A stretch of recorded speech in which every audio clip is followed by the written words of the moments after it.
Hey, y'all, quick note here before we get going on this podcast. I actually recorded this one over several days. Reason being is I got most of it done one day, and then I had construction here another day and couldn't finish up. So with that, you're going to hear me mention a lot of the hot temps going across the north, the northeast, the Midwest, and I'm even going to mention Pittsburgh as a specific call out and how hot it is up there. But I now see in the news that you guys got tropical storm rains. So everything in the podcast to come where I'm talking about the heat up there, it still applies to you. However, you might want to think about using this tropical storm rain as a reset button, as a way to get back on top of things. Because there is one thing that will definitely bring a struggling lawn that's struggling from heat stress out of summer dormancy or out of that stress, and it's tropical storm rain. So keep that in mind as we move forward, and then I'll give you further real-time updates in the next podcast next week. Until then, enjoy almost 3 hours, maybe even over 3 hours of content all about lawn care.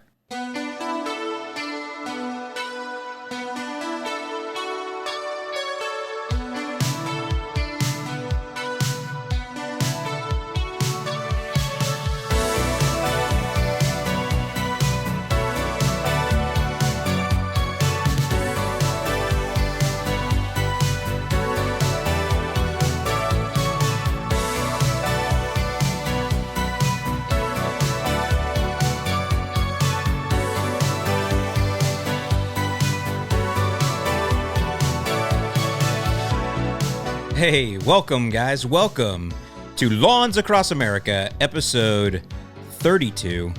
We're coming close now to the middle of July. Lots of stuff going on across the country. I have got a lot packed in. This one may actually end up being over 2 hours, maybe even 3 hours. I'm definitely going to have to break it down into segments because of how long it is. So sit back, enjoy. Lots of positive vibes coming your way. It's always positive when we're talking about lawns, even when they're under stress, which is going to be a big topic today. Going to start out a lot of cool season stuff. Warm season, got plenty for you. Kind of get you set up for the weekend here. Hopefully you enjoy listening to this during your mow. All right, well, I cut that off too quick. I'm getting better at it. For those of you watching on YouTube, you're probably seeing I actually have a new setup here. I got this desk, so I still have not got a new arm, boom arm. That is on order, and so that should be here today, but I didn't want to wait for it. But what you are seeing is you're seeing that I actually have a new setup, a new desk. I actually got this desk that's a standing desk, and it goes up and down, which is awesome. Well, I'm short, so it goes almost over my head. But what it does do is that I prefer to stand. I actually prefer to stand when I work too. So I've been wanting one of these for a while. But it allows me to stand up, and I have plenty of surface area here for my soundboard and for my computer. I do have not a new computer. I've had this for a long time. It's my travel editing Mac. But I've decided to go ahead and start dedicating it to use here for the podcast as well. And I got a lot of desk space here, so I got plenty of room to start putting stuff on the desk. I have a nice flamingo hanging out over by there with me right now. But in the future, I'll be able to put some other stuff up here. I think it was Gary Vaynerchuk. He used to put like action figures from his childhood up there, like different wrestling action figures and He-Man and Skeletor and Merman and whatever else he had. So anyway, I don't know if I'm going to go that crazy, even though I do copy him probably way more than I should, but going to get into some fun there to give you some visuals. The other thing is I did format this, so if you are watching on YouTube, I have plenty of room. Plenty of room on this side over here to put up pictures, because I am getting some pictures to support some of what we're going with. So with that, I'm going to jump right into it right now, and I'm really going to talk to you guys that are struggling. I was looking at this week, Pittsburgh, Pennsylvania, and just looking at temperatures there, because last week's podcast, this week is going to kind of dovetail on last week's, maybe we're going to dive deeper into some of the same subjects. I also have some more advice and things to help you get through this heat. So last week when I was looking at the temperatures, and I was looking at most of the Midwest, East Coast up through that way, we were looking at temperatures in the low 90s heading into the Independence Day weekend. And by the way, I haven't talked to you guys since Independence Day. I hope you had a wonderful time. Nice Independence Day weekend with your family. Hope you got to maybe fire up the Traeger over by there, do a couple 2-tree things in the yard like that. But it looked like it was getting into the 90s. I was like, all right, guys, we're kind of in for it. And that's what that podcast was about, was giving you some tips. All right, we're heading into these temperatures for you guys with the Kentucky bluegrass, perennial ryegrass, turf type tall fescue, fine fescue, kind of talking to you guys about some things you could do. Well, it looks now, I'm looking at Pittsburgh, it looks like it's in the 90s, high 90s, 97, 98 I'm seeing.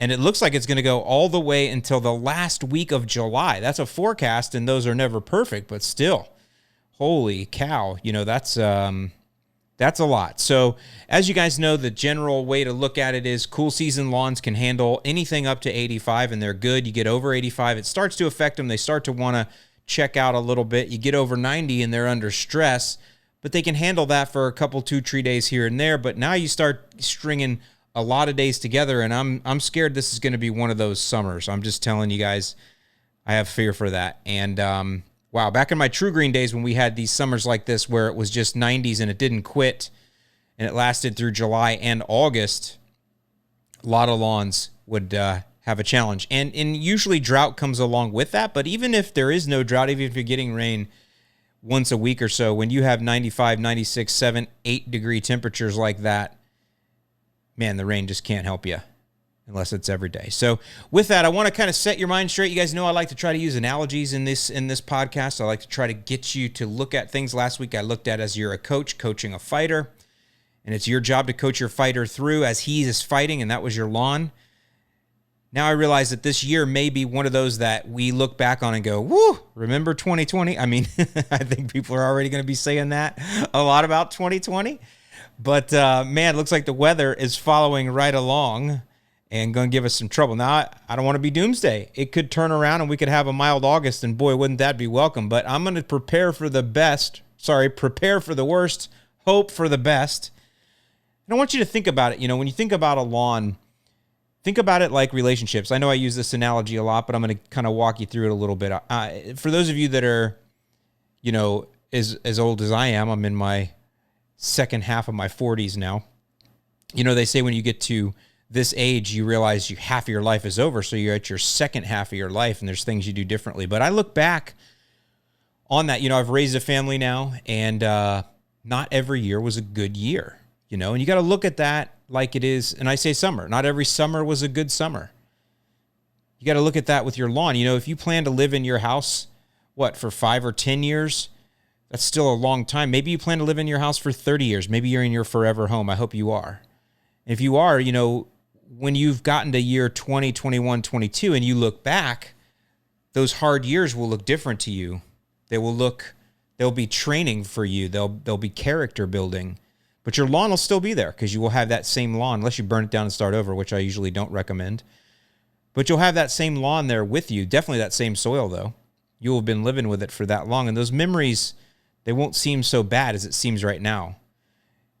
If I look at that like raising a family, you think about, I remember, man, it had to have been, I would say, 15 years ago now, 14 years ago now. I remember when my wife and I, we saved for an entire year together, and we saved so we could take our sons on a cruise, on a Carnival cruise. And I remember we did a full week cruise, and I remember it was so rewarding that we saved for a whole year. And we, you book a cruise a year in advance. So we actually looked forward to it for the year. We saved for it for the year. We got the kids excited.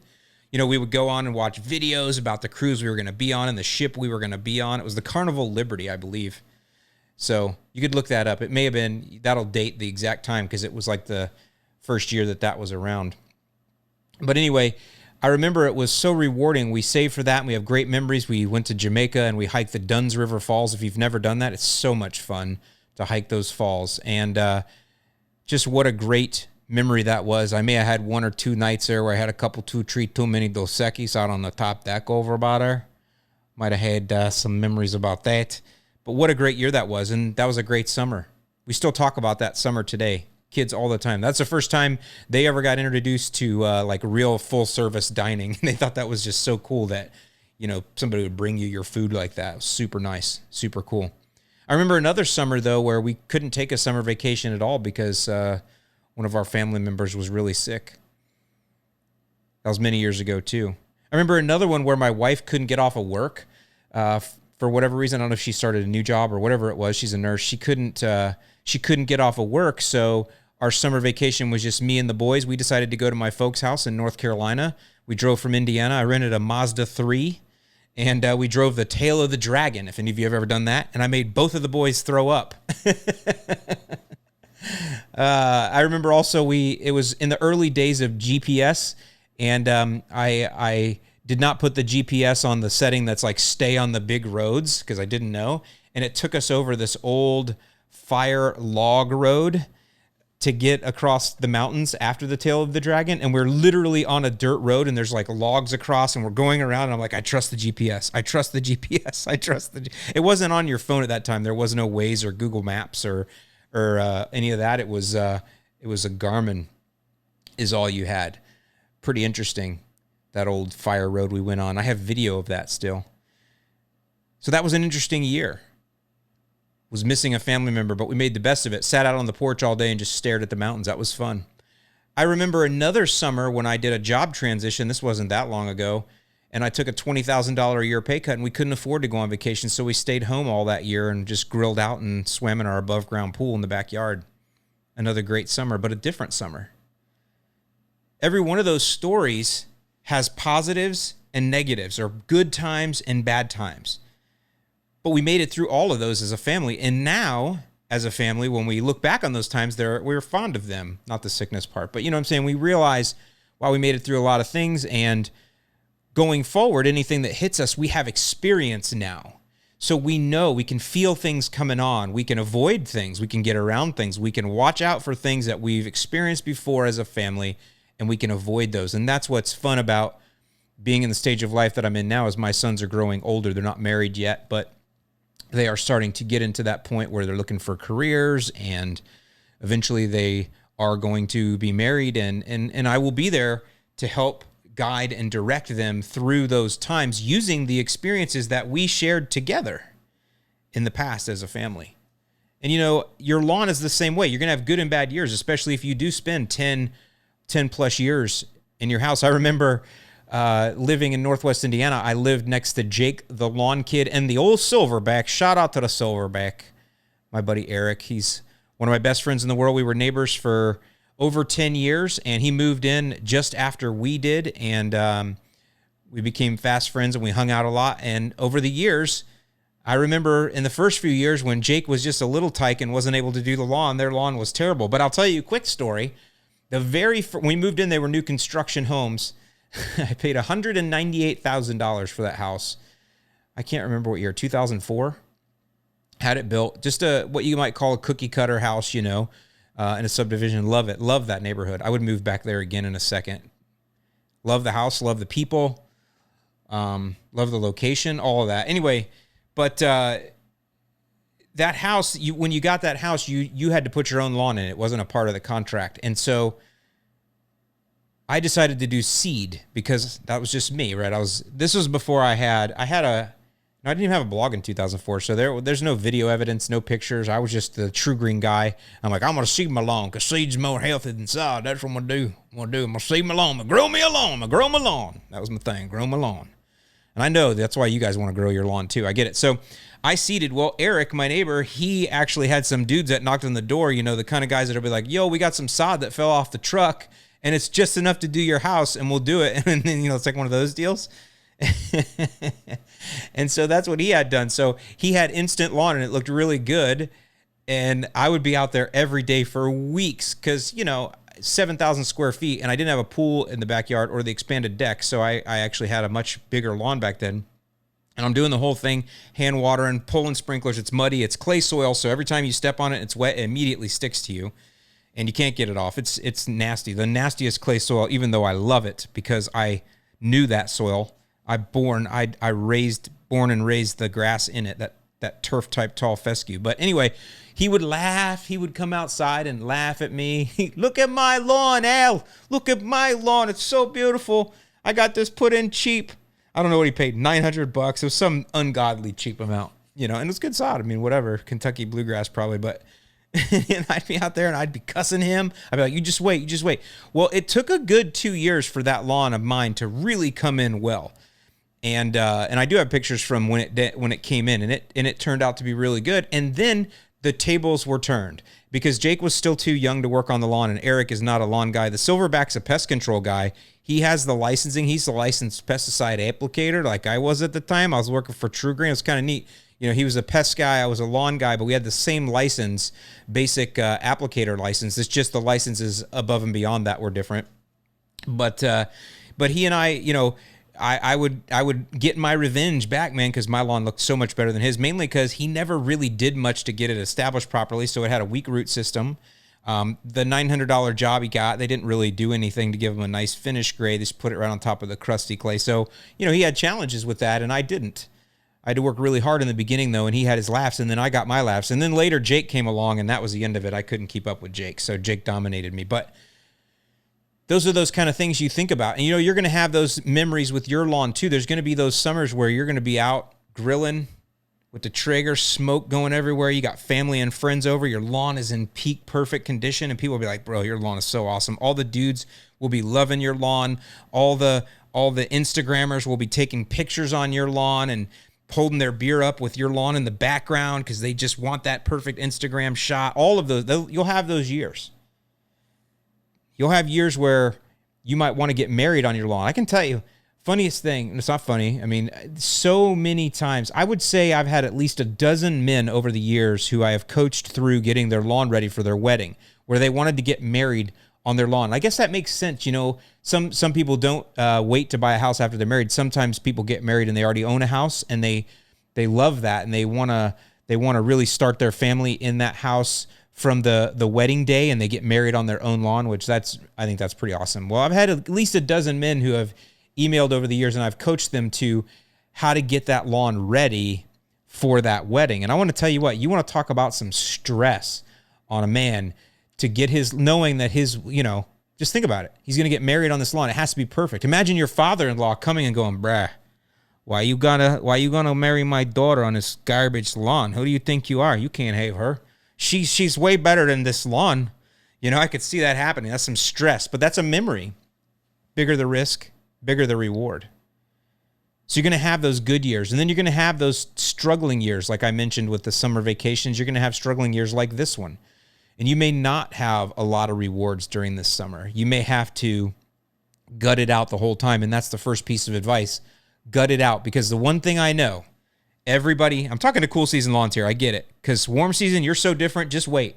Please, just stick with me on what I got to say here, because warm season, you have such a different opportunity, and I want you to understand it, and I want you to get it, and I want you to just really realize what sits in front of you right now, because you have such a better, different opportunity right now. But the one thing I know with cool season lawns is the fall is gonna come.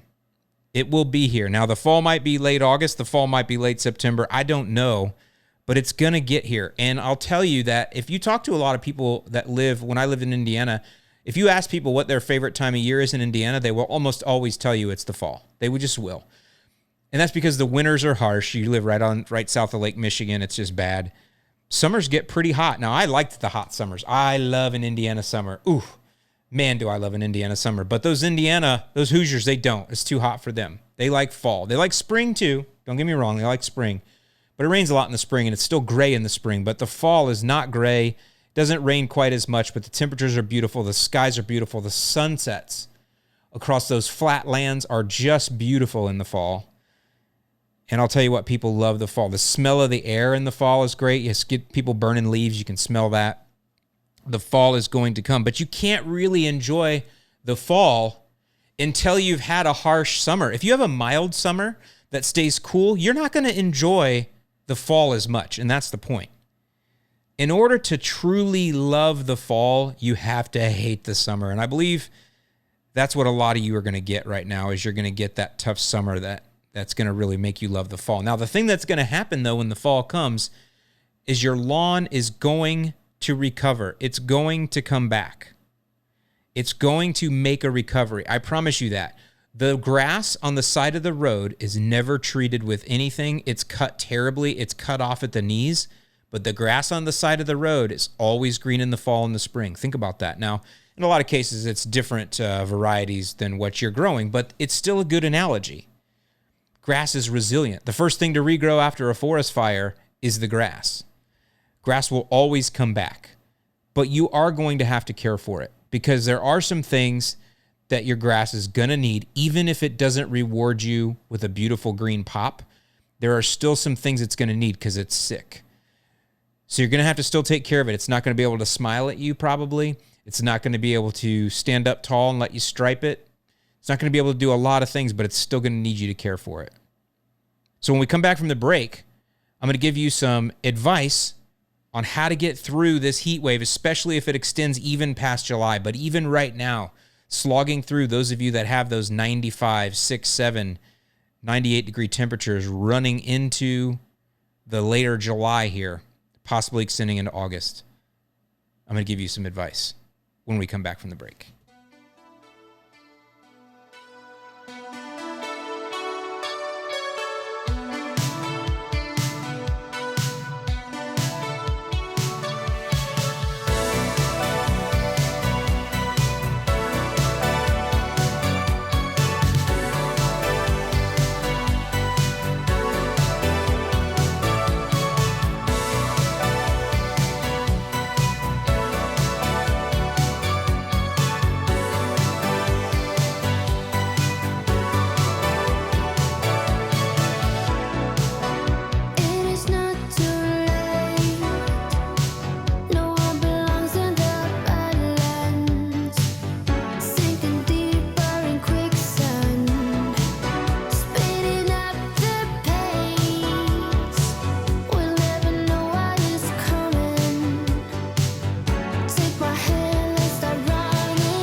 All right.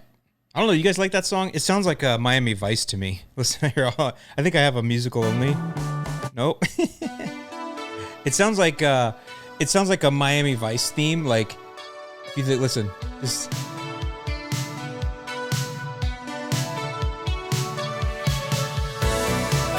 Like, you can picture like Crockett and Tubbs. They're like going to look for the drug dealer. They go to some club in Miami. People are in there dancing, right? They can't find the drug dealer, but they spot his girlfriend across the way. Tubbs takes a spot at the bar to keep an eye on things. Crockett goes across, starts dancing with her. Right? They're dancing.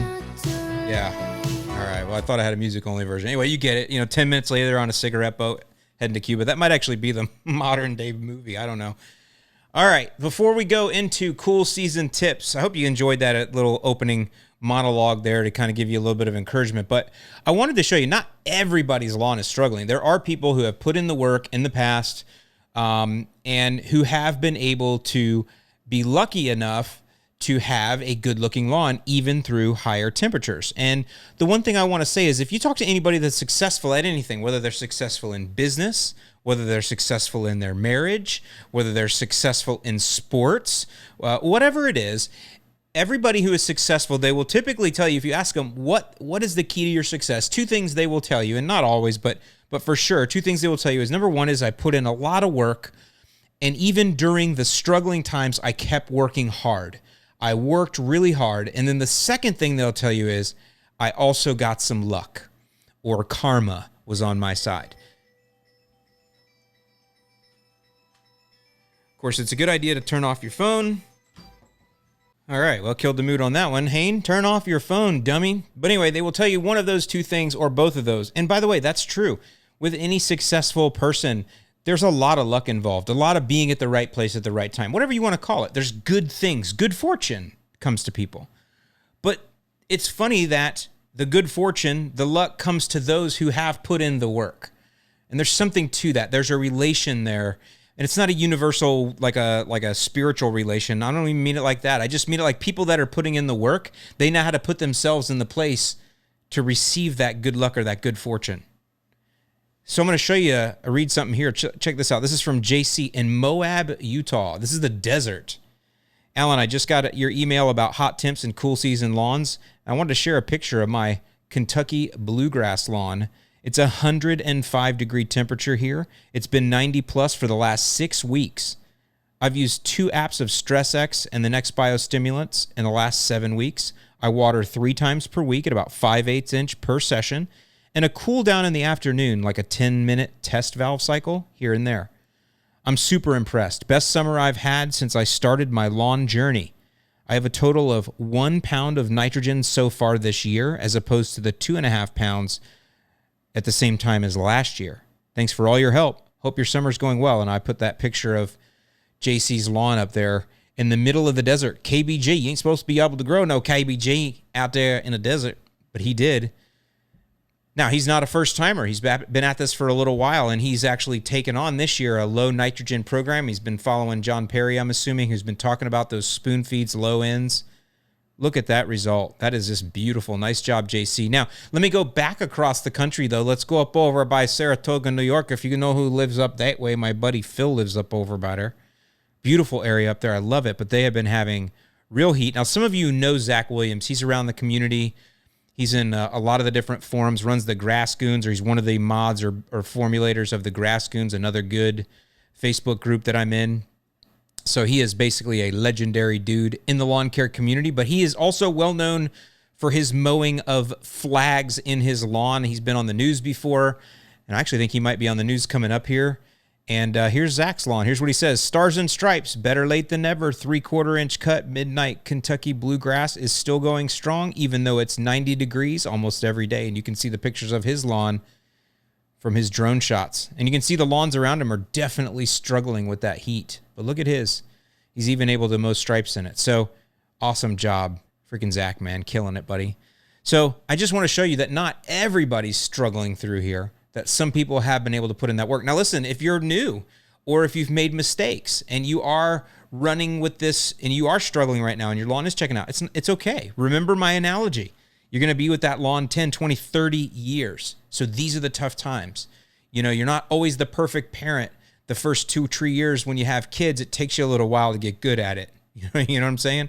And that's the same with the lawn. So I want to refer you real quick. If you go to my website, thelawncarenut.com, and you go under blog, we have some blog posts there. The one that I sent out, the email that JC was referring to here, is about heat stress. And it's some of the stuff that I'm going to talk about here in the podcast, but if you want to see it in written form, I'm going to dive into a couple concepts here a little bit deeper than I was able to do in that blog post.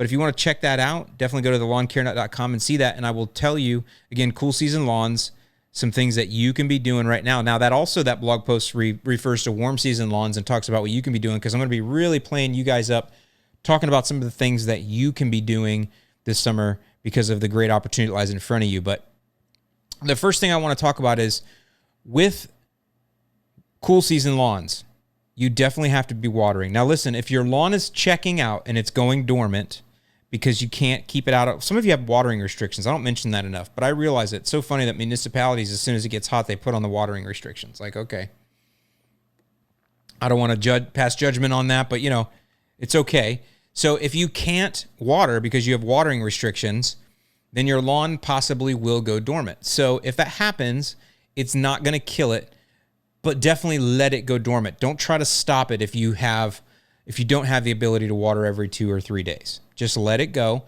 Give it, if you can, we'll have to, you want to give it at least a ½ inch of water every 10 to 14 days. But really, if you can give it a full inch on your watering day once a week, that's fine.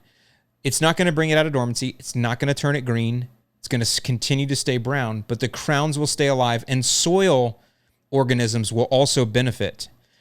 Just because the lawn has gone dormant in summer, even in winter it's different because the things are frozen, but just because the lawn has gone dormant in summer, it doesn't mean soil organisms have gone dormant. They're still there, and they need moisture. If you let the soil dry out, that can be detrimental to your soil organisms, which can then affect the recovery, stunt the recovery of your lawn come the fall time. So you definitely want to water at least once a week. 10 to 14 days is fine, but every once a week if you can. And get that full inch down. Go ahead, just soak that lawn nice and deep so those soil organisms can continue to have as moist a soil as possible. They'll do their thing. They probably go down deeper, whatever they got to do. There's a bunch of different organisms there, but you get what I'm saying. We don't want them to be neglected. The other thing, though, is it will keep the grass crowns alive. The grass crown I'm not going to take my hat off because I have headphones on, but just like your hair grows out of the crown of your head. That's very similar to a grass plant. The crown is where the grass blades, in cool season grass, the crown is where the grass blades originate from. And so if that is able to get water at least once a week or every 10 to 14 days or so, then it will stay alive. It's not going to turn green. It's not going to push fresh growth. It won't do any of that. Some rooting will still take place, but very little. But that grass crown will stay alive. So that way, when you do get to the prevailing cooler temperatures in the fall, that crown will then be able to kind of just regenerate. There is going to be some stored energy there. Everything will come back, or most things will come back. So even in the worst drought year, if we have that, in the worst heat and drought, I can tell you, if you can give your lawn a ½ inch of water every 10 to 14 days, or ideally 1 inch of water a week, and do it in one deep watering, your grass will come out in the fall and it will be fine. Now, crabgrass is going to attack you. I've mentioned that before. You will want to spray that. But other than that, keep foot traffic off the lawn. We'll talk more about crabgrass coming up here. It's not quite showing its ugly head in a lot of the country yet, but it will be very soon, and we'll talk about that. So it is showing up in warm season lawns, but I'm talking about cool season lawns. So now let me talk to those of you, though, who your lawn is still at the point where you're able to water every 2 to 3 days. You're able to get down a ½ inch of water, or most of you have probably taken it up to almost 3/4 inch, maybe even an inch of water each time. So every 2 days, you're putting down a ½ inch to an inch of water. The lawn is struggling, but it's staying semi-green. I don't want to give you like a percentage, but I will tell you, if you are still having to cut it at least every 10 days, then you can go ahead with this strategy that I'm telling you. As long as you're continuing to water, and as long as you at least have to cut every 10 days, most of you every week, then you can go ahead with these strategies here, because you're able to water, so you're able to keep things moving. And I will tell you that when you do get mild temperatures, if those come in August or those come in September, your lawn will recover faster, much faster. So if you can limp it along, if you can go through this period, this is a good thing to do. If you can afford the water bill, I always mention that, like, money is everything. I get it, So if you can't afford the water bill, totally understand. Listen, I'll spend all your water money. You know what I mean? I'll spend all your money for you. Just keep listening to me. You know what I'm saying? But really, if you can't afford the water, some of you don't have to pay as much for water. You have co-ops, whatever.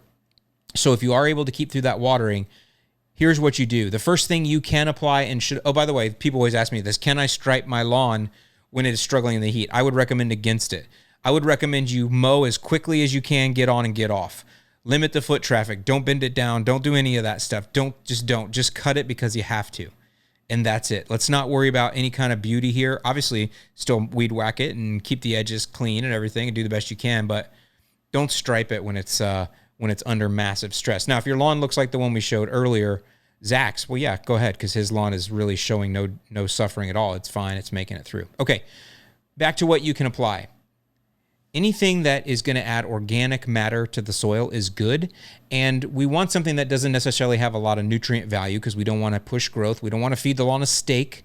Just like I told you last week, if you're in the middle of running a marathon, if you're at mile 15, you don't want a steak. But you do want some electrolytes. You want something, so you don't want water, obviously, but you want some electrolytes. You need some carbs maybe to give you a little bit of energy, something like that. Something to stimulate your blood a little bit. And the lawn is the same way. So we want to give it organics, but the organic is not necessarily for the grass itself. It's for the soil because it's going to help with water retention. It's going to help with a lot of things. Organic materials will. So the easiest one to get and the one that will get into the soil faster is liquid humic acid. I'm going to read you something. Well, first of all, what is humic acid? So people are scared by that word acid. Don't worry about that. Coca-Cola is an acid. Orange juice is an acid. Those things don't hurt you, okay? So don't let the word acid scare you. It's not going to burn anything, not going to hurt anything. But humic acid and fulvic acid, they're the final breakdown constituents of the natural decay of plant and animal materials. So think about this. Over thousands of years, things decay, living things, plants and animals. Well, those things all settle. You can think about this better on the ocean floor, right? You've seen Discovery Channel, things like that, or what is it, Deep Ocean Blue, or whatever that beautiful thing is you can rent on Netflix, where a whale dies, it falls to the bottom, all these crabs eat it, all these things, these organisms, well, all of that sinks into the what is it, the sediment there. Well, the same thing happens on top of the ground too. All of this organic stuff breaks down and settles through life, and it makes these deposits. These deposits are called lignardite. And so the process of taking that lignardite and extracting humic acid from it, which humic acid and fulvic acid, they're like the final piece of that breakdown. It's done through a brewing process, very similar to a brewery. Like if you go to John Perry's place and you look at what Chad is doing, Chad is the head brewmaster there. That's what I call him. And he's basically brewing, he's not brewing beer, he's brewing humic and fulvic. And so it's like the last piece or the last link in the chain of the breakdown of organic materials. That's what humic acid is. So it's great. It's just straight up carbon stuff. So here's an article from the University of Florida that I pulled, and it's called Plant Health and Soil Changes with Humic Substances from November 2014. It's called Plant Health and Soil Changes with Humic Acid let me start this over. It's called Plant Health and Soil Changes with Humic Substance Applications, November 2014. So listen to what it says. This is one little piece I pulled out of it because listen, there's a lot of other things people say about humic acid. It increases crop yield, makes fruit bigger, all this stuff. I'm not getting into that part. I'm talking about the soil part of humic acid. And I'm not an expert on this. I've only learned this in the last few years. I'm an old ChemLawn guy, man. Throw down starter for it, fix everything. But I've learned, and I've been working on this with my lawn. I have project lawns and thousands of people that I can see their lawns, how this helps. Because you have to understand, I've been coaching people through lawns for 10 years now on the internet. Well, 7 really, online here. And I've seen people's lawns when I used to recommend the old ways that I used to recommend versus now. And I've seen the results they get. I have a very unique way of seeing that because I have this audience that I work with. So I can just tell you that adding the humics to the soil, it's not a miracle thing. It's not going to make a terrible lawn great. It's a piece of the pie. It's an ingredient in an awesome key lime pie is what it is. Okay, so here's what it says. The University of Florida says, the addition of humic substances to soils can have important implications on the soil physical, chemical, and biological characteristics. The addition of organic matter, such as humic substances, increases soil aggregation, water retention, infiltration rate, and water holding capacity. So the key words there are the addition of humic substances, which humic acid, liquid humic acid is what we have for our lawns, increases water retention and water holding capacity. This is why this is so good for summer. Now, I've always told you to use organic fertilizers over the years because they build the soil. They will do the same thing in a similar way because you're adding organic substances. It's just humic acid in the liquid is the way that we can do it now, because if you're adding fertilizers, you're also then adding nitrogen or phosphorus or other things that you may not want at this time. You really just want the straight organic substance, and in this case, the humic substances that increase water retention and water holding capacity. Right? So think about, if you want to get these humic substances into the lawn in the quickest way, what's the fastest way to do that? Well, to use a liquid one. Because if you use a granular, it's going to take longer to get there. It's just makes sense. It's in big chunks. Those chunks have to break down, then they have to get down into the soil. Whereas a liquid, you water it in, it goes in a lot quicker. So it's going to be quicker to get humic acid into the soil by doing it through a liquid. Now, I don't want you to think this is a sales thing here. Obviously, you can go to thelawncarenut.com. You can go to Yard Mastery. I recommend the Humic 12, which is by my friend John Perry, who, by the way, another reason I really like working with John Perry, and I hope that you guys appreciate it too, is he's involved in this community. He's not just selling product. He's involved in the community. He makes content. Heck, during the quarantine time, he was doing live videos every morning. It was awesome. Like every morning, he would do a live video and he would release something, teaching.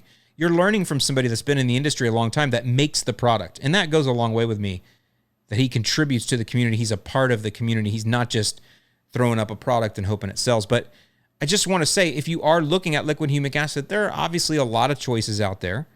But I'm going to say this here because I think you guys will appreciate it. With every dollar stretching, especially if you're watering so much, you want your humic acid dollars to stretch too. So a lot of times you'll see on Amazon a liquid humic acid product. I don't know if it's comparable to what we have or not. I'm not going to disparage one or the other. But you can get a quart on Amazon, a quart of a humic acid product, 12% humic acid, for $21, $22, $23. We sell an entire gallon for $25. A quart's 32 ounces. A gallon is 128 ounces for essentially the same cost. It just shows you how much there is built into Amazon cost. When you buy things on Amazon, trust me, I'm a customer of Amazon too. I love Amazon, but when I can get something cheaper elsewhere from someone I trust, if I can get 128 ounces of something versus 32 for the same price, see you later, Amazon. You can keep your fees. Now, you can also get gallons, single gallons. Now, I'll tell you why we only sell 4 gallons in a minute, but you can get single gallons of humic acid products on Amazon, and they're like $45 or $50. Some are more, but average like $45. And that's those Amazon fees in there, plus shipping. The other thing you don't realize, and I've realized this because our business is growing and we're shipping sometimes tens of thousands of packages a month. It's pretty crazy. But what I've realized is that to ship 1 gallon of liquid product is very similar in price through the shipping companies, the FedExes, the UPSs of the world. Shipping 1 gallon, it's not that much more expensive to ship 4. It's just the way their algorithms work. They've set those up, I think, to cater to Amazon, but to they're smart, they're making money, so they have their algorithm set up, so it doesn't cost much more to ship 4 than it does 1. So you go to Amazon and you pay the fees plus a very similar shipping rate, and you're paying almost $50 for 1 gallon. We'll send you 4 gallons for $100, right? So that's why we chose to only sell in 4 gallons, because that's the best for your money. And that's why we have a Build-A-Box where we can put other stuff in there. So I didn't want to run on that too much, but it's one of those things. People always ask, why do you only sell 4 gallons? That's why. That's why. Now in Yard Mastery, we have single gallons that we sell, and you'll see the price is reflective. They're some of them are more expensive products in general, but their price is reflective because of that shipping. It's just much more. So, all right, enough of that. So humic acid, put that down. Again, this is for those of you that are mowing at least every 7 to 10 days still, and you're able to water. Humic acid, promise you, good for you every couple 2-3 weeks. Now, the next one, sea kelp. Sea kelp is good because the extract that it's not the sea kelp you're putting down, it's the extracts from the sea kelp, the hormones, the cytokines, the auxins, the gibberellins. These stimulate rooting. And it just makes sense. They don't stimulate top growth, but they stimulate rooting. So it makes sense that if your grass, your turf is producing more roots in a soil that is holding more moisture, more roots can take in more moisture. It's just more surface area. The more roots, the more moisture can be taken in, the healthier the plant can be. It's not going to put it into top growth so much, because that's why you're only having to mow every 7 to 10 days, but it is going to put it into overall plant health. So that works good. Of course, we have a product that has both of those in it. It's RGS root growth stimulant. Also has fulvic in it. So, all right, now the next thing you can apply are micronutrients. And I want to dig into this a little bit as we come up on the 45-minute mark here. I think you guys like the longer podcast. I hope you do. Hope you'll come back and listen to it later if you don't finish it all up. But micronutrients you can put down too. Now, micronutrients support plant functions, but they don't push top growth, because we don't want to push top growth when our cool season lawn is struggling. Again, warm season, I keep mentioning you. We're going to come back to you. You can push top growth now, but cool season, we just don't want to push that growth. But micronutrients support all the other functions of the plant. And I'm going to pull up a soil test here because I think this will be a fun little exercise to go through if you get a soil test. And you have your macros and your micros. So your macros are NPK, calcium, magnesium, sodium. Those are the there's the macros, and then there's the secondary macros, but those are the macros. Those are the ones that the plant needs a lot of. Then you have your micros. Some of those are iron, manganese, zinc, boron. Okay, so molybdenum. Everybody wants to find the molybdenum, copper. So you need those. But what you can look at on your soil test is the parts per million. Now, I'm not going to get into parts per million and converting that to pounds per acre and all that. That'll just be way too complicated, and it's not needed. But just think of parts per million. So if I'm going to put this, when you look at a soil test, what you're going to see is you're going to see the recommended parts per million for soil that turf grass is growing in. There's a recommended amount. And then there's the your results. Okay, and on our soil test, it's your results. So how many parts per million of zinc did we find in your soil? And then how does that compare to the optimal range or the recommended range of parts per million? So just think of it. I'm going to really talk to this like it's kindergarten. Imagine you had 1 million pieces of soil and they analyzed those 1 million pieces of soil. How many pieces did they find zinc in, for example? And how many pieces should they find zinc in, okay? Or as zinc. That's a very rudimentary way of putting it, but just look at it that way, parts per million. So for example, nitrogen, the optimal range. By the way, if you're on YouTube and you're seeing this, this is actually my church property zoysia original soil test that we're looking at here. You can see that the nitrogen, now don't necessarily worry about nitrogen. Nitrogen is volatile in soil, so we're always adding nitrogen anyway, but you can see that my results there were 6.12 parts per million of nitrogen, and the optimal range is 7 to 18. Okay, so it's low. That's what it's telling me. If you look at potassium, this is one we don't look at much, but you actually have to have, the optimal range for potassium is actually higher than nitrogen. That lawn had 7.59 parts per million of potassium, and the recommended optimal range is 38 to 72. Super low. So those are some macros, okay? Look at calcium. I had 898 parts per million calcium, and the recommended is 93 to 314, so I was high. But we talk about nitrogen driving the bus because it does, but that's mainly because of the functions that it plays in the plant and for the color response. But some of these other macros and secondary macros, you actually require more of those in the soil. Potassium is one that we really have worked hard to get in as an offering in our store this year because of the fact that so many soils are low in it. I'm learning that from John Perry as he's starting to look at soil tests too. And we have a sulfate of potash product coming.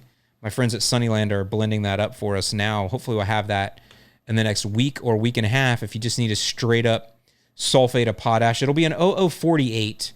We actually had them put a polymer coating on it because we want it to be slow release, and we also want to cut down on dust. But I can tell you that will be a very affordable product, cheaper than any other SOP you're going to find anywhere on the internet over by there. Once again, because we really try to work hard to bring you things that are affordable. But anyway, SOP coming. But for those of you that need some potassium, but let's go down to the micros. So let's just take potassium, for example. The recommended optimal range is 38 to 72 parts per million. But let's look at the micros, and then I'm getting to a point here. So micronutrients, iron is 4 to 11 as compared to 38 to 72 with potassium. Manganese, 4 to 12. Zinc, 0.1 to 0.25. Think about that, 0.1 to 0.25. Copper, 0.08 to 0.07 to 0.28 is an optimal range. So we're in decimals now for these micros. Copper, 0.07 to 0.28. I think I did zinc wrong. 0.1 to 0.25. Boron, 0.22 to 0.66. What I'm getting at is, so potassium, you need 38 to 72, whole numbers, 38 to 72 parts per million is the optimal range. Boron, 0.22 to 0.66. Even iron, 4 to 11. The reason you can put micronutrients down in the summer when things are under stress is, number one, because they support plant function, healthy plant function. But number two, because there's such small amounts needed that the plant can easily take them in and it doesn't stress the plant out trying to eat a steak. It's just taking in some electrolytes, would be a way to say that. So that's why micronutrients can be applied in the summer. And of course, you do have the iron there that'll give you a color charge if your lawn can sustain it. So that's why the micros really, really work. By the way, people ask me, how do I get boron in my soil? I will tell you right now, I do not recommend store-bought products for the most part be applied to lawns, but there are one or two exceptions, and this is one of those. If you need some boron, remember, you only need 0.22 to 0.66 parts per million, okay, of boron, so a very small amount. You can go to the detergent aisle and you can get an old product. I say old, meaning it's been around a long time. I bet your grandma used it, called Mule Team Borax, 20 Mule Team Borax. I don't know who would have a team of 20 mules. I don't know if that was a thing or what, but somebody had a team of 20 mules and they decided to name their detergent. I think it's a whitener is what it is, but it's borax. And you understand the word borax has boron there. And you can take, and in 1 gallon of water, you can put 1 teaspoon of Mule Team Borax in 1 gallon of water, and that will cover 1,000 square feet. So very low use rate. And that's probably even more than you need. You could probably cover that with 2,000 square feet. And water that in, and you will have all the boron you need for a year. And then you can give the rest of the 20 Mule Team Borax to your spouse or whoever does laundry in your house and see if they want to use it for whitening. I think a lot of people use it in place of bleach. It may have even made a comeback in some of the more hippie zones where people don't want to use harsh chemicals on their clothing. I think some people might have gone back to the old 20 Mule Team Borax over by there. So that's how you get the boron. But back to that, we definitely want to use those micronutrients in the summer because they can be taken in to support plant function, but there's such small amounts needed that they don't stress the plant taking them in. Think of them like electrolytes. Okay, the next thing you could do, hydrotane. Again, not going to be a sales thing here, but listen, hydrotane works, okay?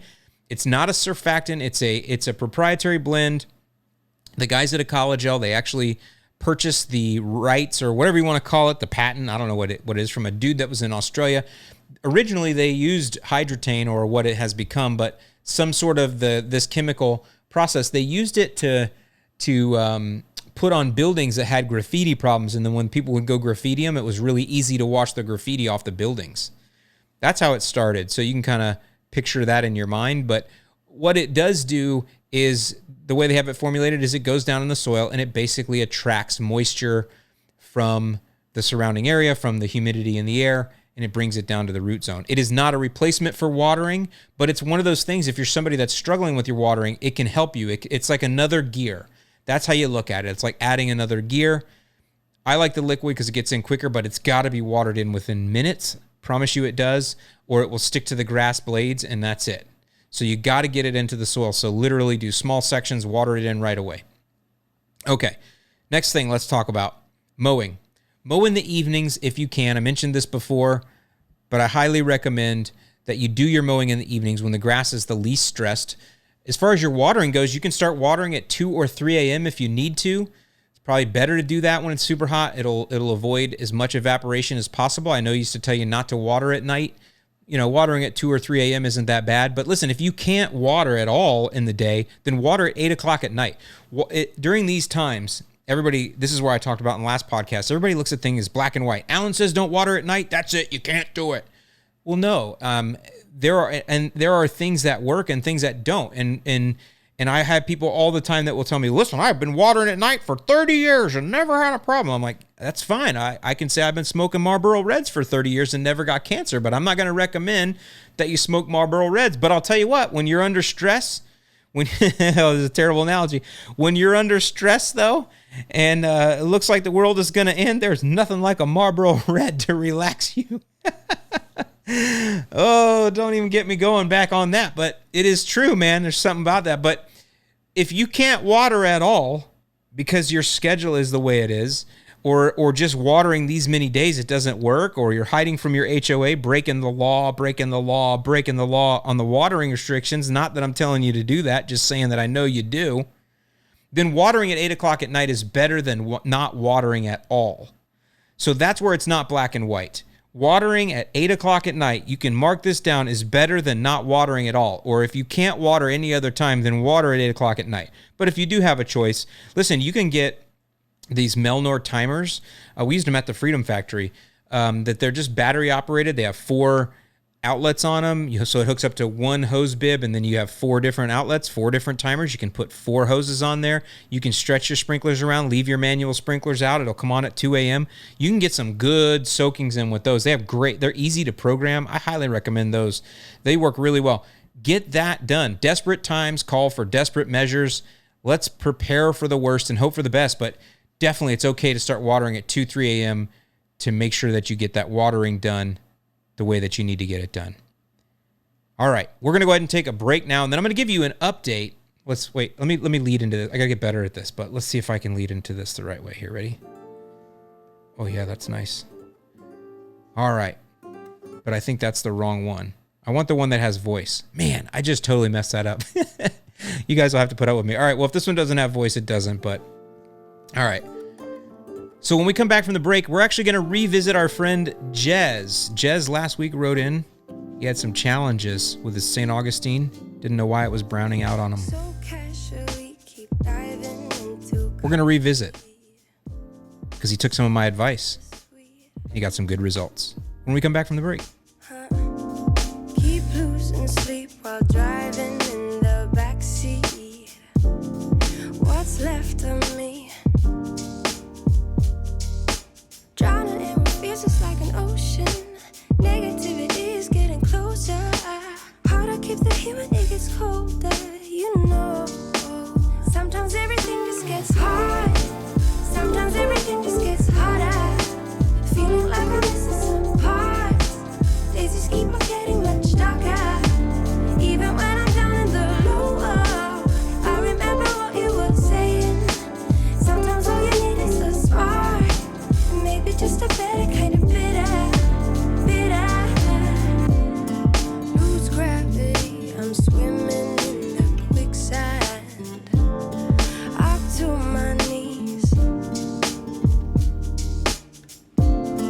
Keep losing sleep, I'm at extreme at midnight. So hard to please. Drowning in what feels just like an ocean. Negativity is getting closer. Hard to keep the heat when it gets colder. You know, sometimes everything just gets hard. Sometimes everything just gets harder. Feeling like I'm missing some parts. Days just keep on getting much darker. Even when I'm down in the low, I remember what you were saying. Sometimes all you need is a spark. And maybe just a better kind of bitter.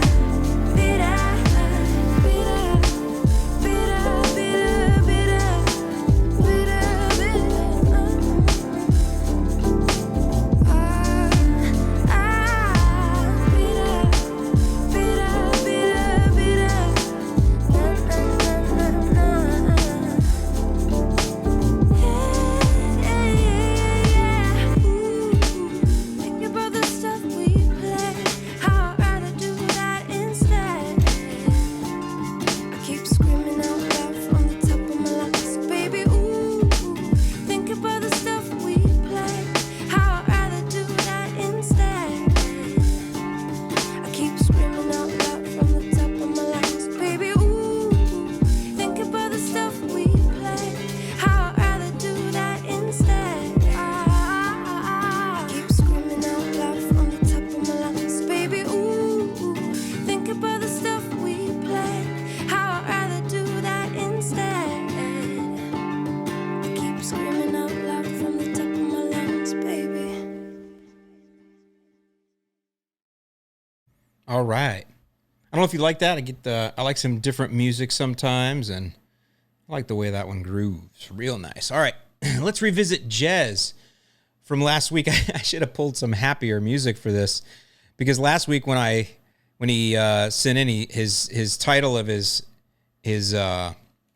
post, he lives over by Sanford over there in Central Florida, and his original title was "I'm about to give up." And he sent some pictures in of his lawn and St. Augustine grass, and it was struggling in some different areas, and he just didn't understand why. He was watering right, doing all this work, and his neighbors were kind of saying, look, man, you're the only guy that DIYs in here, and you're not doing real well. He was suffering from a lot of challenges, and to really top it off, the old pest bear was flexing on him, calling out all the problems, leaving a price. Why don't you let the old pest bear take over with some unlimited service calls?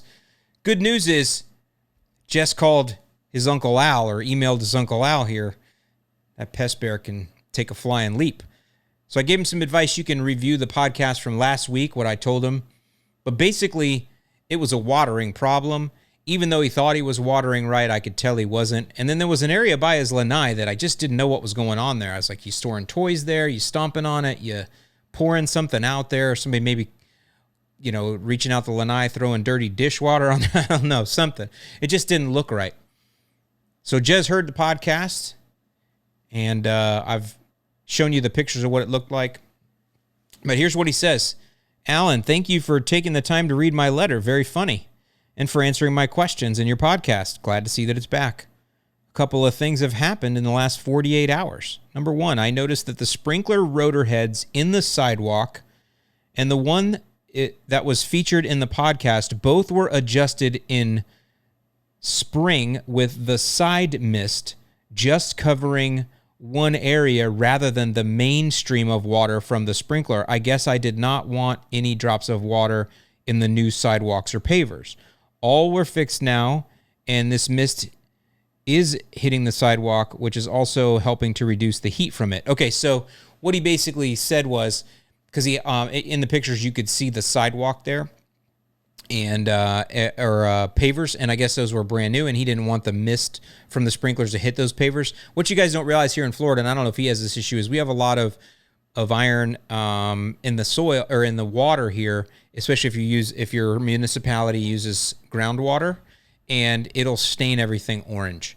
If you guys ever go to St. Petersburg and you go to some of the older neighborhoods, well, I shouldn't say that every neighborhood in St. Pete's old, but the ones where they have irrigation systems, you'll see all the sidewalks are this dark orange. I actually think it's kind of cool, but because they're stained. So he had adjusted, or maybe he just adjusted it in general. He just didn't want the water up on his new pavers there. So he wasn't getting the water like we thought, and he realized that. So now he's adjusted it back, and things are looking up. The water is hitting the right area, and things are coming back. Number two, the lanai area and the sidewalk strip had a regular sprinkler spray heads when I did the tuna can challenge in the spring, and the timer was set to 25 minutes. However, I recently replaced those heads with more water-efficient heads, Hunter MP rotors, and I did not change the timer because I was not aware, rookie mistake, of the output of these, which are 0.43 inch an hour, so now it is set to 1 hour. Basically what he's saying is he replaced the head. So he did his tuna can challenge in the spring, and he replaced the heads, and he didn't do a new tuna can challenge, and he realized that his new heads aren't putting out the same amount of water, and therefore you have a challenge, you have a problem. So some of you go, well, that's obvious. No, it's not, guys. It's not. When you live and work on the same thing all the time, you're not going to be able to see all the problems. That's why it's easy for somebody on the outside to see things. Listen, this is why you go to a counselor for your marriage, because when you're in it, man, when you're in that battle, you can't fix it. Sometimes you need somebody on the outside that doesn't have the emotion tied up into it or the time or everything else to look at it with a fresh set of eyes. Works the same with a business. And that's what he needed. He just needed a fresh set of eyes to look at it. Number three, we finally got rain today, plus the sprinklers were on this morning, so probably the lawn got a total of 1 inch of water. See the pictures attached. What a difference in less than just 12 hours. That's pretty awesome, huh? All right. So I'm telling you, it was just water.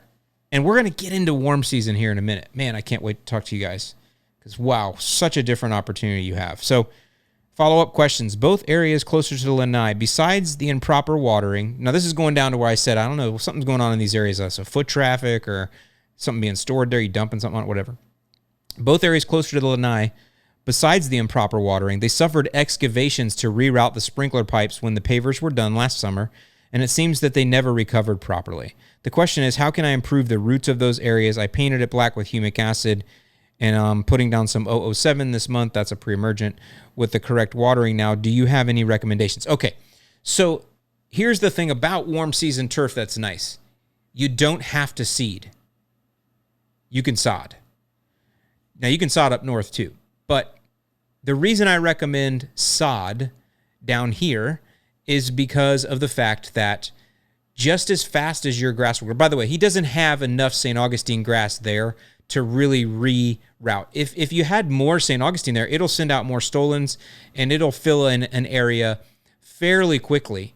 However, the challenge that you have when you have any bare spot at this time of year in the middle of the summer is the thing that also is growing super fast are weeds. They're very opportunistic. You're going to have wild Bermuda that's very opportunistic, and it will outrun St. Augustine grass in the summer in a bare spot. If you have a bare spot and the opportunity for St. Augustine and Bermuda are there, the Bermuda will outrun in the summer, especially during the rainy season. Just a fact. So the best thing to do is to just drop sod. So just go into the area, Jez.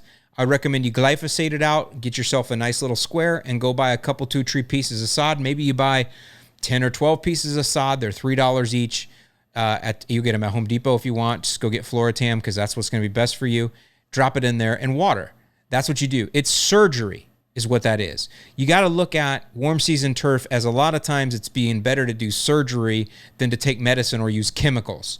It's just better because the weeds and everything else run so fast here. You guys up north really don't know the pressure that we face with weeds because we have hotter temperatures, we have longer days, we have longer summers, and the weeds are adapted to that. The jungle is always trying to retake the land in the south, that tropical jungle. And so, therefore, it will outrun your grass. So sod always works best because what sod does is it blots out the sun and it takes away a lot of the opportunity for those weeds to invade.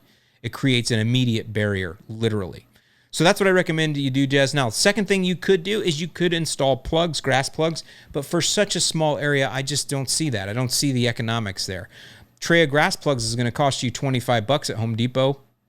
And I really think you could spend that same 25 or 30 on sod and you would be able to blot out the sun in those areas right away. Now, you may want to level them. It does look like the one area there next to the lanai might be a little sunken, so you might want to bring in a little sand. Just plop it right on top of the sand. Don't worry about it. Everything will end up being fine. You probably have mostly sandy soil over there anyway. So that's what I would recommend that you do. And by the way, if you're going to do that, do not apply the 007. You don't want to apply prodiamine or dithiopyr if you're going to put in plugs or sod. You can wait till it gets established for 30 days, and then I would recommend you use Pennant Magnum. But really, unless you're going to use Pennant Magnum on the entire lawn, because it's $225 for a jug. Now, the jug will cover several acres, so it'll last you a lifetime. But anyway, don't put prodiamine on there. It can be a root pruner. I learned that at my house in St. Pete when I plugged the whole thing. So now I don't want to get too deep down that rabbit hole, but Jez, I'm so glad that you got this fixed. You got this working better for you. You were able to really make an improvement, and you were able to get things back on a much better track. Let's go on to our next segment. Hey, no long music on this break. I actually wanted to take this break and shout out a fellow YouTuber. I'd like you to go over to YouTube and check out BYD, the Big Yard Dog. That's my friend Michael Bowman with Bermuda Grass Central. He has really taken his content up a notch this year, up to a new level, taking care of some Bermuda grass there in the Atlanta area. Check him out, Bermuda Grass Central.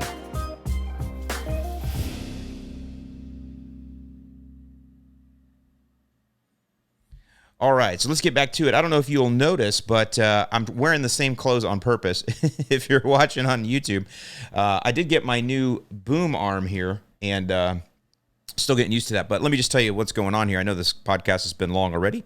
I'll break it into segments for you because we got a bunch of questions now that we're going to get into here in a minute after I talk to my warm season friends and give them some advice. But I actually started recording this Thursday. Then I had some construction done here. We're actually having a pool cage installed, and they were literally drilling on the side of the house right next to my office here. So there was no way I could finish up. So ending up finishing up this now on Saturday morning. So either way, I think you guys will appreciate it. I hope you do. We're probably going to be real close to 3 hours on this one. So we'll see how that goes over with y'all. But I wanted to go ahead now and talk to my warm season friends. So I'm talking to you guys with Bermuda grass, St. Augustine grass, zoysia, Don't want to forget about my centipede friends. And of course, my friends with the Bahia grass. I don't want to forget about you guys either. You are actually in the perfect time to make your lawn better. So think about this. I push the cool season folks in the spring. I'm like, nitrogen drives the bus. Bang, bang, bang.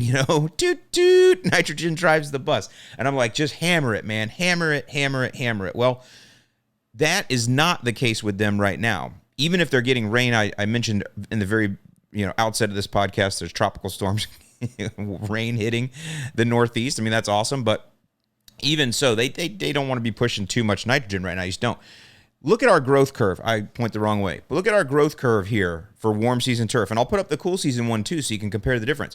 Those humps, those camel humps, that's when your turf is going to be doing the most growth. And when I'm talking about our warm season turf, I'm talking about taking ground. That's really what warm season turf is all about, is taking ground. That's why our turf types shoot out rhizomes and stolons. And even Bahia shoots out rhizomes, just not quite as aggressively as, the Bermudas of the world or the zoysias. And then the most aggressive stolons, the Sylvester stolons, stole that from Mike, the real low dad. I stole that term, Sylvester stolons. But the most aggressive stolons come from the St. Augustine grass. But the reason that they grow that way is so they can take ground. And so the way that you can encourage that is by pushing the nitrogen at this time of the year. Now, you still want to get your potash in there, want to help it, because even though our warm season turf loves the heat, it still feels stress from it. So you want to, stick with some of the same basics. But what I'm trying to tell you is if you have a warm season turf and you want your lawn to get thicker, now is your time to shine. Now is your peak party time. So you can be fertilizing every 4 weeks, 3/4 pound of nitrogen. Listen, if you want, you can even go up to a full pound of nitrogen. Just be ready to mow a lot. Now, I don't do the plant growth regulator thing. It's just not, to me, it's more of an advanced strategy. It's more of a thing that has doesn't have a lot of fudge factor. And I don't tend to teach, a lot of you think I teach advanced concepts. I don't. I just break the simple concepts down into extreme detail. But, plant growth regulators are not something I typically mess with. Now, I say that in one vein. A lot of the weed controls that we spray are actually plant growth regulators in their mode of action. But I'm not getting into that too deep. But plant growth regulators for the specific purpose of slowing the growth of your grass, there are tons of advantages to those, but they're not something that I'm going to get into. If you want to learn about that, go talk to Matt Martin. He'll talk your ear off about PGRs. But long and the short of it is, this is that time of year, though, when you guys can really take advantage, warm season turf, of that frequent mowing every 3 to 4 days, every 5 days even, and really encourage that grass to knit together tight. Keep the top growth minimal by mowing often and let it put all of its energy, then encourage your grass to put its energy into stolons and rhizomes and thickening up and knitting up tight. That's what you want to do.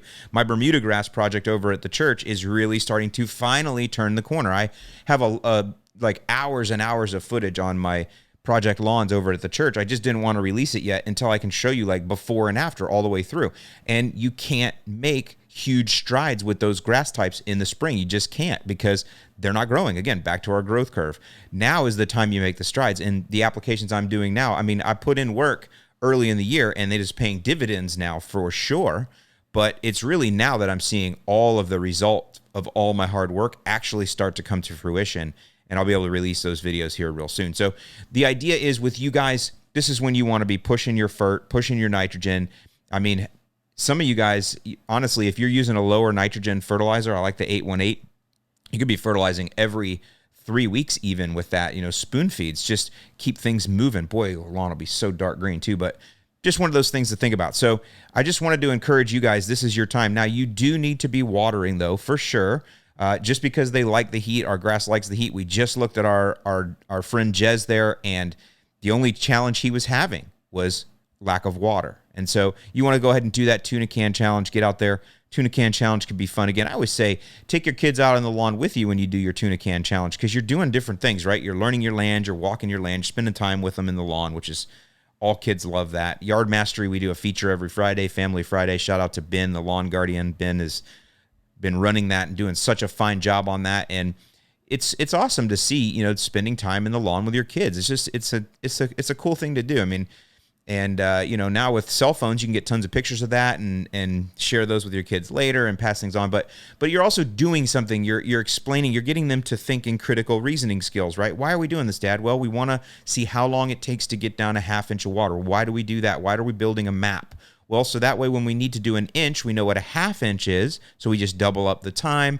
There's a lot of things you can talk about with your kids to give them some fun because they get to play in the sprinklers at the same time. So that's really where you guys are at. Warm season turf. Push it hard and push it often, and you're going to be all good. Actually, because this is Saturday morning, I actually have some coffee with me now. So I drink my coffee like a man. I drink it black. You like that? So you get that morning coffee voice. How many of y'all get that morning coffee voice? Yeah, this is Alan Hayne on the blower. On the 40,000 watt blower. Yeah, all right. Yeah, all right. So let's move on to some questions now. And these questions are kind of coming from different areas. We do have a call-in line. 833-LCN-TIPS is the call-in line. And you can ask your questions there. It's a really nice way. I have this soundboard now, so I actually drag the questions, the audio, onto the soundboard, and then I'm able to play it here for you on the air or on the podcast, which I think is pretty cool. So our first one is coming from Jesse in Olathe, Kansas, and I didn't even know how to pronounce that until he pronounced it for me. Olathe, Kansas. So here we go. Hi, Alan. This is Jesse from Olathe, Kansas. Dealing with a cool season turf. It's a hybrid Kentucky bluegrass with an awful lot of fescue. My main question is, this year is one of the first years that, due to COVID, I've been able to pay as close attention to my lawn and get to learn my land as you recommend. One of the things that I'm encountering is that neighbors to the left and right of me have not invested the same amount of time into theirs as I have into mine. I have a specific neighbor whose weed problem is really getting out of control and is beginning to get very, very close to our property line.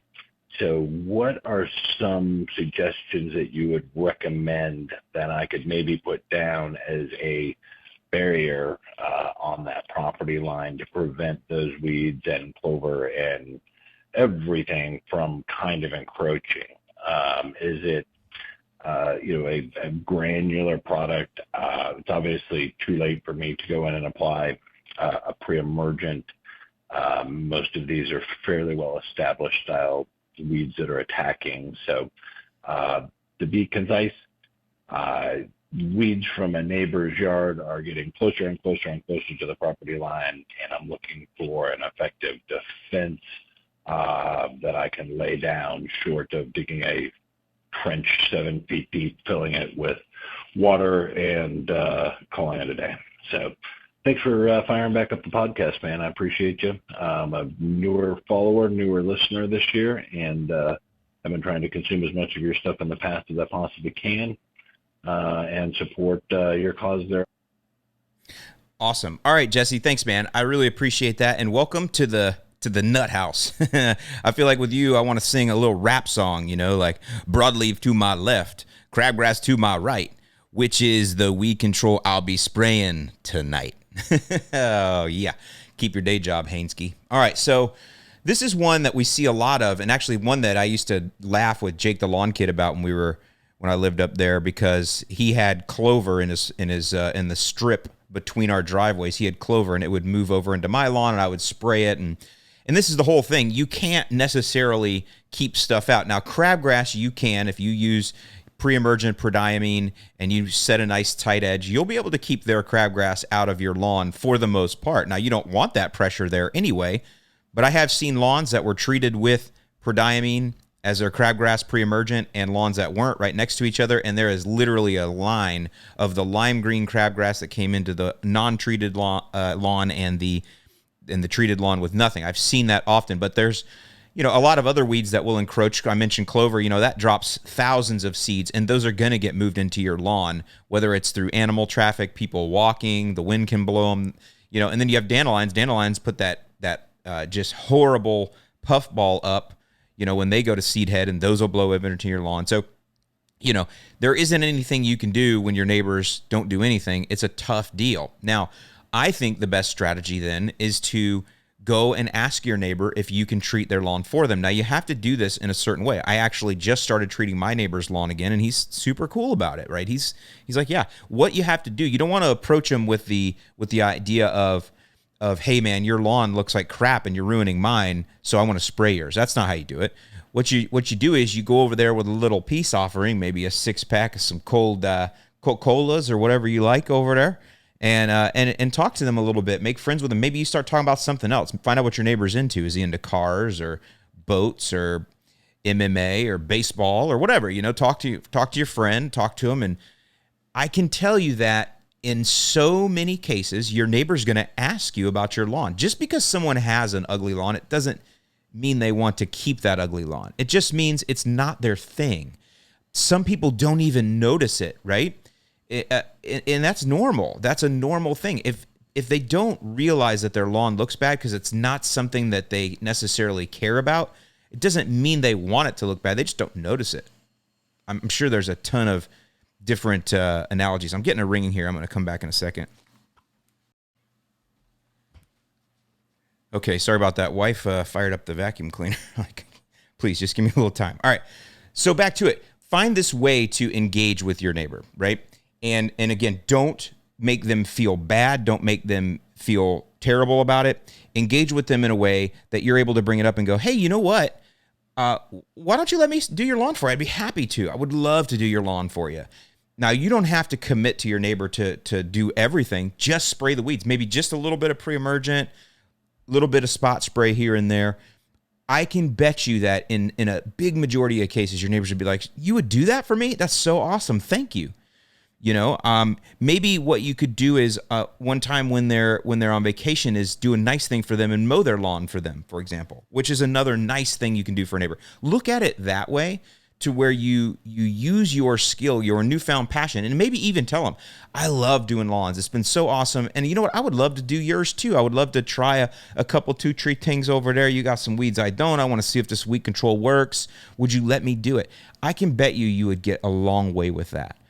And in some cases, they may even end up buying the product for you and letting you use it. So I think that's really the best way to go about it, Jesse, is to try to do it as a positive thing for the neighbor, because I think most people would like that. I think the only way that would fall short is if you had somebody that had a problem with chems and all that. You do have people like that, in which case you're just going to have to do the best you can to spray that borderline and keep those weeds out. So that's my advice to you there, and I hope that works out for you, Jesse. Once again, thanks for being a listener of the podcast. Thanks for calling in and asking that great question. All right, next, let's go. All right, actually, what I have next is I have a similar story, and I wanted to read this. So this is a subscriber that actually emailed in to tell me this quick little story here. I thought this was kind of interesting. Listen to this. Hey, Alan, I'm watching your lawns across America, and I have a story. A friend of mine was struggling with her lawn, and I've suggested to her for the last 2 summers to stop cutting her lawn so short. She just doesn't listen. So this past June, I knew she wanted her lawn to look good for some guests that were coming, so I had pity on her, and I started spraying some Greene County FERT goodies for her. Well, it looked great. Her guests even told her it looked great, and she thanked me. Well, we had about 5 days in the 90s, and boom, her grass, it took a hit. She mentioned her lawn looked terrible again. Now, I've been telling her she absolutely has to do the tuna can test. I've said that since June. She procrastinated, and she just didn't do it. Now, yesterday, I gave her 4 cans, and I'll be over there to help her figure out the water situation tomorrow. Oh, and I could only get her to move her mower height up to about 2.5 inches, but that's better than nothing. I'm no expert, but I do know a couple things. I have issues in my lawn, but I survive pretty darn well. You really do need to commit. I'm not sure how much I can help her now that it's summer, but I'm going to try. Take care, Maria. Awesome, Maria. That's incredible, So she obviously is talking to her friend with that little finger there. Hey, you got to take this tuna can challenge. You got to cut your lawn higher. And I only got her to raise it to 2.5 inches. Here's my favorite thing. I don't know where Maria's from, But I could hear she says, now I'm no expert, but I do know a couple, 2-3 things over better. I love it. So that shows you right there. See, that's a neighbor helping a neighbor. And that's what neighbor domination is about, by the way. It's not a negative thing. It's a fun thing to notice, but it's also really cool to help your neighbors and maybe dominate a couple, 2-3 houses on your block, you know? And you'll be looking for some content. I started, like I said, treating my neighbor's lawn next door. He's a truck driver, so he's been out for a while. And so that's why me and his son-in-law, a friend of mine, are working on his lawn. So, all right, next, let's go. Let's go to Brian over by Robinson, Illinois. So I never heard of Robinson before. I don't think that's over by the Chicagoland area. It must be downstate somewhere over there. So, Brian, Robinson, Illinois. Here we go. Hey, Alan, this is Brian Mans from Robinson, Illinois. I have a tall fescue grass type with a Kentucky bluegrass blend. I'm calling because there's a lot of different feedback out there about leveling the lawn and more specifically when to do it. So, I know you've done a podcast on what to use, but you don't really go into specifics as to when to put it down versus core aeration and overseeding and top dressing. So if you could just give some feedback on when specifically you should level, that would be great. Thank you so much. Bye. Love it. Love it. I was smiling. I got a text from a friend. I'll see if I can remember to read that in a minute. All right, Brian, man, this is one of the biggest controversies in the lawn care community is leveling or flattening the lawn and getting rid of the bumps and this and that. So I did a full podcast on this. And I'll link below. If you're on YouTube, I'll put in the eye, whatever. I'll probably forget to put it in the eye, but anyway, you can just Google it on or Lawns Across America, lawn leveling. It'll come up. So, and it's podcast style, so there's no actual work in it. I am going to be doing a leveling project over here, though. Actually, on Monday, I have 2 guest YouTubers coming in town to do all the work for me. You guys know that's kind of how I roll, is when I need to do projects, I invite some of these YouTube guys that have young legs, we call them. So we used to say in the spray business, when the young guys would go, yeah, you can spray a lot of lawns. You got those young legs. So I got a couple guys with young legs and arms coming in to do all the heavy lifting on the sand. But that's the one thing I want to say first, is that sand is the very best leveling agent. Don't let anyone tell you any different. You can use topsoil, you could use other things, but those things are going to break down, because what does organic material do? It breaks down. Just that phrase alone should tell you why topsoil that is loaded with organic material is not a good leveling agent. They don't level patios with topsoil, they use sand. So I'll do a big video on that. I've got that. I've been planning that one in my head for a while, so that one will be a good video. But I want to say, definitely use sand. And there's this myth out there. I don't know who started it. I think it's the same guy that started the myth about beer and grub worms, probably. But there's this myth that if you put sand on a clay lawn, it's going to turn it into concrete. That is not the case. Portland cement is what makes concrete, and you can mix sand into that. But sand on clay does not make concrete. Don't let anyone tell you that. So as far as when is the best time to level the lawn, the best time is when the lawn is actively growing. That is the very best time. If the turf is not actively growing, you do not want to add any type of new level to it. The reason being is turf is very smart, it's very adaptable, and it will seek a new level naturally. Some turf will do it faster than others. So your warm season turf that has, again, that ability to spread with rhizome and stolon will seek a new level much faster. But your Kentucky bluegrass, your turf type tall fescue, and your perennial rye, those will also seek a new level. And they have to be actively growing. If not, you're going to literally bury them. So that's the best time, is when it's actively growing. So cool season lawns, really the best time is spring, because that's when it's most actively growing. However, the fall would also work, going back to our growth cycles or our growth curves. And then obviously any time in the early summer all the way through summer for your warm season turf. Just don't do it too late for warm season turf, because when you get to that fall time, it cuts off really fast. Just as warm season turf ramps up slow to start growing and then pushes real hard in the summer, when it gets to the end of the year, it'll down ramp pretty quickly. So that's the answer there. Now, one thing that I took from Brian's question, he was talking a little bit about aeration seed. I don't know, Brian, but I see this one a lot, so I'm going to cover it. Is people think, well, what if I use sand to level in the fall and then I need to aerate and overseed? That doesn't seem to work right. And you're right, it doesn't. You're not going to be able to do real well growing seed in sand. You could, but it's not the best case scenario at all. Because sand drains, it won't hold moisture, and new seed does need some decent soil to root into. So the thing about that is you have to separate those two tasks. They are not the same thing. So think of it as two completely unrelated tasks. Leveling the lawn is one task, and then aeration and seeding is another task. They are not related, and they are not done at the same time. I recommend you separate them by a season. So in the perfect world, you would do your leveling in the spring, let the lawn grow throughout the year, and then you amend the sand with organic fertilizers, biochar, humic acid, Milorganite works fine, whatever you want to do. You could top dress after everything's level. You could top dress if you want to get some organic material in there, some peat moss, whatever. Be careful, though, what organic material you bring in. I mean, people say, I'm going to top dress with topsoil. I don't know about you, but I've been to plenty of places where I'll buy topsoil for my beds or whatever, and you open up that bag of topsoil and there's stuff that's sprouted in there. Well, that's going to sprout in your lawn. So mushroom compost is a good one, whatever. You can do that along the year and amend things. That's fine. Then in the fall, you would do your aeration seeding. That's the perfect year. Level in the spring, amend the soil through fertilizers and all of that during the summer or late spring and summer. Let it level out, and then aeration and seed in the fall.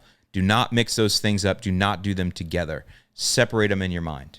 Two different tasks. Okay. Hopefully that helped you, and let's move on to the next one. I'm kind of getting through these now, trying to really bring the tips out. I will try to separate these as well, so that way people can get them individually. Oh, I wanted to read this text. So, all right, gentlemen, this is, I'm going to try to make this so it is not, how do I say this? Not too raw, but there is something I've been talking about for a while. And I guess there's no better way to say it. So when you work outside in the heat a lot and things get a little sweaty down there, you can get some chafing, and it's not comfortable. And so over the years, as a man, I'm sure you powder yourself. The problem with powdering yourself is that, again, I don't mean this to sound raw, but it came over this text from someone. I won't say his name, but you powder yourself. So what you do, baby powder, I guess you could use. Some people use cornstarch, but what you do is you take that powder in your hand and you kind of get in a football stance and you just hopefully you know what is. That's me powdering, right? And some will fly up behind you, gets all over your bathroom. It's bad, right? Well, that's okay to do that, but it's messy, and I've had a talking to more than enough times for having powder everywhere. So I found this miracle cure. You can get it on Amazon, and no, they don't sponsor, but it is called Fresh Balls. Fresh Balls. Google it. Don't Google it. Go on Amazon. You'll be safe. Don't Google it. But what Fresh Balls is it is that powder, but it is in a cream form. And when you put it on, after it hits the air, it turns from a cream to a powder. So you can easily apply it where needed.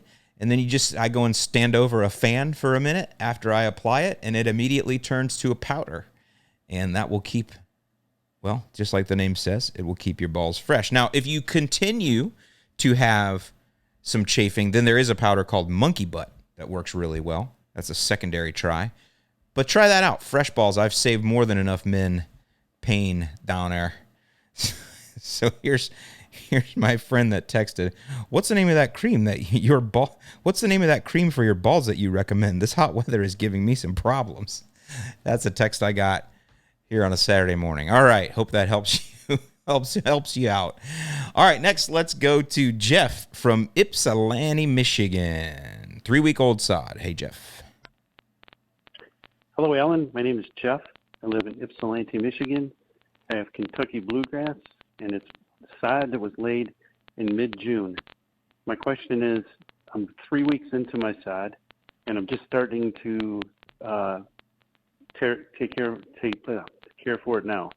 I want to know, I've seen some of your videos and stuff on taking care of sod, but I'd like something directed more towards somebody like myself who's 3 weeks into it, hasn't applied anything yet. We're just watering. What should we do next? Thanks. All right, Jeff, great question. So, this is one I haven't addressed, right? What if you put your sod down 3 weeks ago and now you just started looking at YouTube videos or whatever, you're wondering what you should do. But let me just give you a quick review. If you are sodding, I don't, there's this thing that people have about sodding. Just so you know, if you live in the South and you have warm season turf, sod is your number one choice. Seed is not recommended.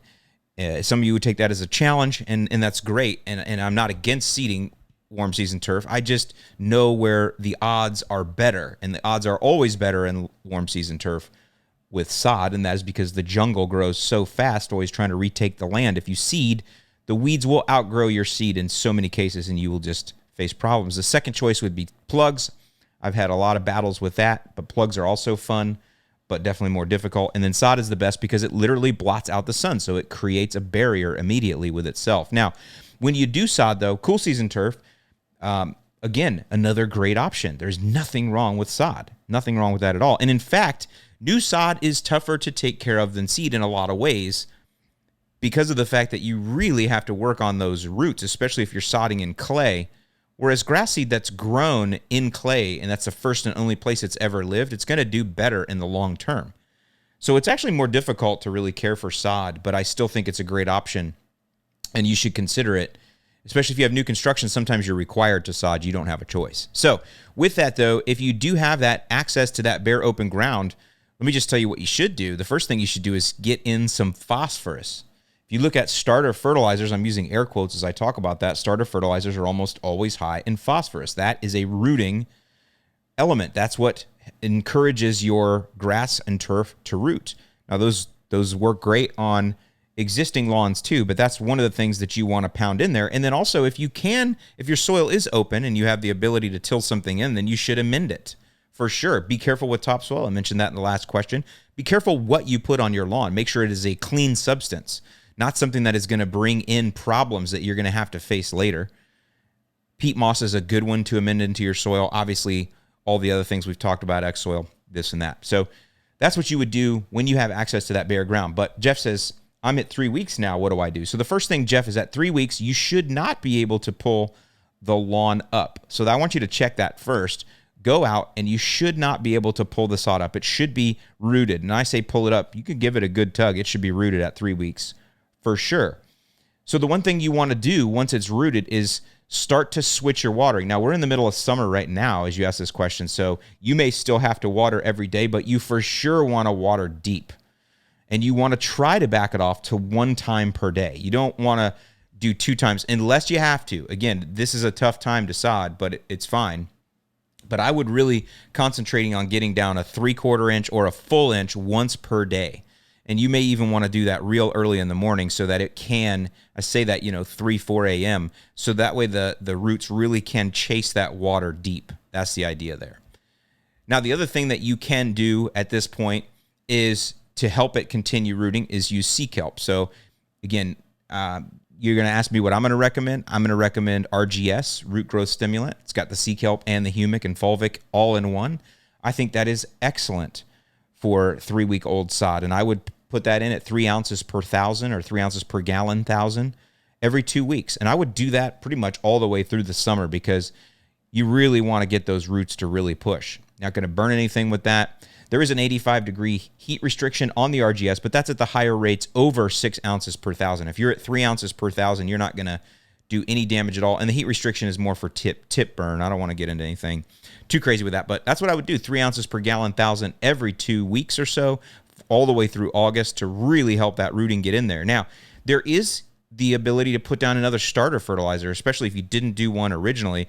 But I would put down another starter fertilizer application at that 3 or 4 week mark. Again, something with a little bit of nitrogen in it, some higher phosphorus, and a little bit of potassium, as well as some zinc, I think would be good in there. So another starter fertilizer application would be good. But the main thing you really want to look for is that watering. And that's really the big thing you do with that 3-week-old sod. And after a watering cycle, the other thing I would do is I would go out and stick a probe down in and just see how deep that water is getting. Every soil type is going to be a little bit different.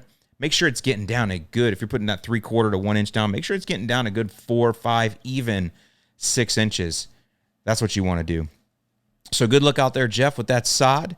Let me know how that one ends up. All right, now, next question. This one comes from one of our mods in the Facebook group who is also working part-time with us and helping us to answer customer questions.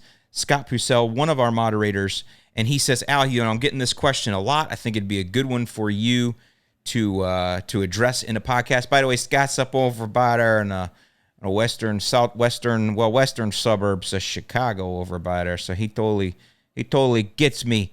He even has a little bit of an accent like this. He probably don't realize it, but Scotty, you got that accent. You talk like that. I love talking to him on the phone because he's got that Chicago accent going on over by there. All right, here's his question. I'm seeing a lot of people who want to apply products without following up with the recommended watering instructions. Some are wanting to wait for Mother Nature and rain, and when she doesn't deliver, they struggle, and 3 days later they question if the product is useful or not, or is it garbage, his word. I see people mentioning a difference between liquid and granular, so that might be something to expand on. So this is a great topic about watering things in. So I'm going to give you some generalized tips or some generalized information on watering things in, and I'm going to talk about them in the context of the products that we usually talk through. But I want to say, when folks say that they can't water, I see that all the time. I put this product down and I can't water. What you're really saying, and you have to really be honest with yourself, is you don't want to water. You're not saying you can't, because every house in America has at least one hose bib on it. You wouldn't be able to live there. It's like a rule. It's a rule. So you have to realize that you can water. It just means you're not willing to go to the trouble of getting a hose, dragging a hose, maybe getting a timer. You can get these Melner timers on Amazon that you can hook up 4 hoses to. I get it. I understand. But you can make time to water if you really want to. So the first thing you have to consider is if you don't want to water, then you probably just shouldn't apply that product. And if that stunts or inhibits your success, that's when you want to make that decision to go to that next level and figure out a watering plan. Okay? So that's the first thing to think about. But let me give you some general ideas. So let's talk through the pre-emergence first. Prodiamine, dithiopyr, these are the ones we typically talk about. These must be watered in. And the thing about prodiamine especially is you really want to water that in within 72 hours. It's a 1/2 inch of water is a recommendation. And the reason being is it degrades in the sun. It's a chemical. If you're using either the granular or the WDG formulation mixed in liquid, it's going to still mostly be on the top surfaces of the leaf blade or in the top surfaces of the lawn. And if you don't water it in, the sun will degrade the chemical and it won't work as well. Now, how much degradation occurs? I mean, there's so many different variables there. Cloud cover, just so many things. How long the days are when you apply versus, earlier in the year. So I can't tell you that, but I will tell you that after 72 hours, you're going to notice some degradation. So that is one that you really do have to water in, or it's going to not work as well. I can't tell you how not as well it's not going to work, but I am telling you best practice is watered in with 72 hours. So when you do that one, I wouldn't wait on Mother Nature. What I would do instead is just set it up to where you can have a watering plan. And if you only have a small lawn, you can hand water it in. That's better than nothing. Like, something is better than nothing. Getting a 1/4 inch down is better than doing nothing, but it's not as good as a 1/2 inch, right? The good news with pre-emergence is we typically do those in the spring when you have some rain help. Now, the second thing would be that we talk about would be the liquid hydrotane. That has to be watered in within minutes or it's completely useless, 100%. And I mean minutes, like 25 or 30 minutes at the most. And that is because the product is so... it gets in and it sticks to whatever it touches. That's what it does. Now, you want to water it in so it gets to the roots, so it sticks to the roots. That's the idea of it. And you want to get it down there. So if you leave it out on the lawn too long, that's why you apply it with a hose and sprayer, by the way, so it goes down with a lot of water. So it does give you those few minutes. But if you leave it on the top of the lawn, it'll stick to the grass blades and it will not make it to the soil. Once it sticks to that grass blade, it sticks for life. It's like the birds that mate for life. Eagles, right? That's what it is. That's why you use a hose end sprayer with it, and I recommend you do areas of maybe 250 to 500 square feet at a time with the hose end sprayer, whether it's the Ortho or the one that they supply, which can be reused, by the way. And you switch it to the water only setting, and then go back and hose it down and get that in. And it bubbles. You'll see it. It's a bubbly. So you can get it watered in. So that one must be watered in. Now, if you get the granular, you have about 48 hours, maybe a few hours more than that, but the same thing. They coat it with chicken litter. By the way, that's why it smells like such success. Do not use the granular in plants that you bring in your house. Don't do that. Or even ones that you put around your porch, because your porch will stank. Let me tell you something. If Milorganite smells like success, the Hydrotain granular stank. And I don't mean that in a bad way. I totally don't. I think sometimes when I say that, those guys at College Gel, they're a little offended. I'd be liking some stank. Don't get me wrong, okay? But, I smell my own farts. I'll admit it. So I'm just saying the granular, though, they do coat it with that chicken litter, so that gives it a little bit more time, gives it some more, chance to not absorb. But if it's really humid, after 48 hours, it'll start sucking the humidity out of the air. So water that one in within 48 hours, but do it right away if you can. Okay. All right. Next, grub control.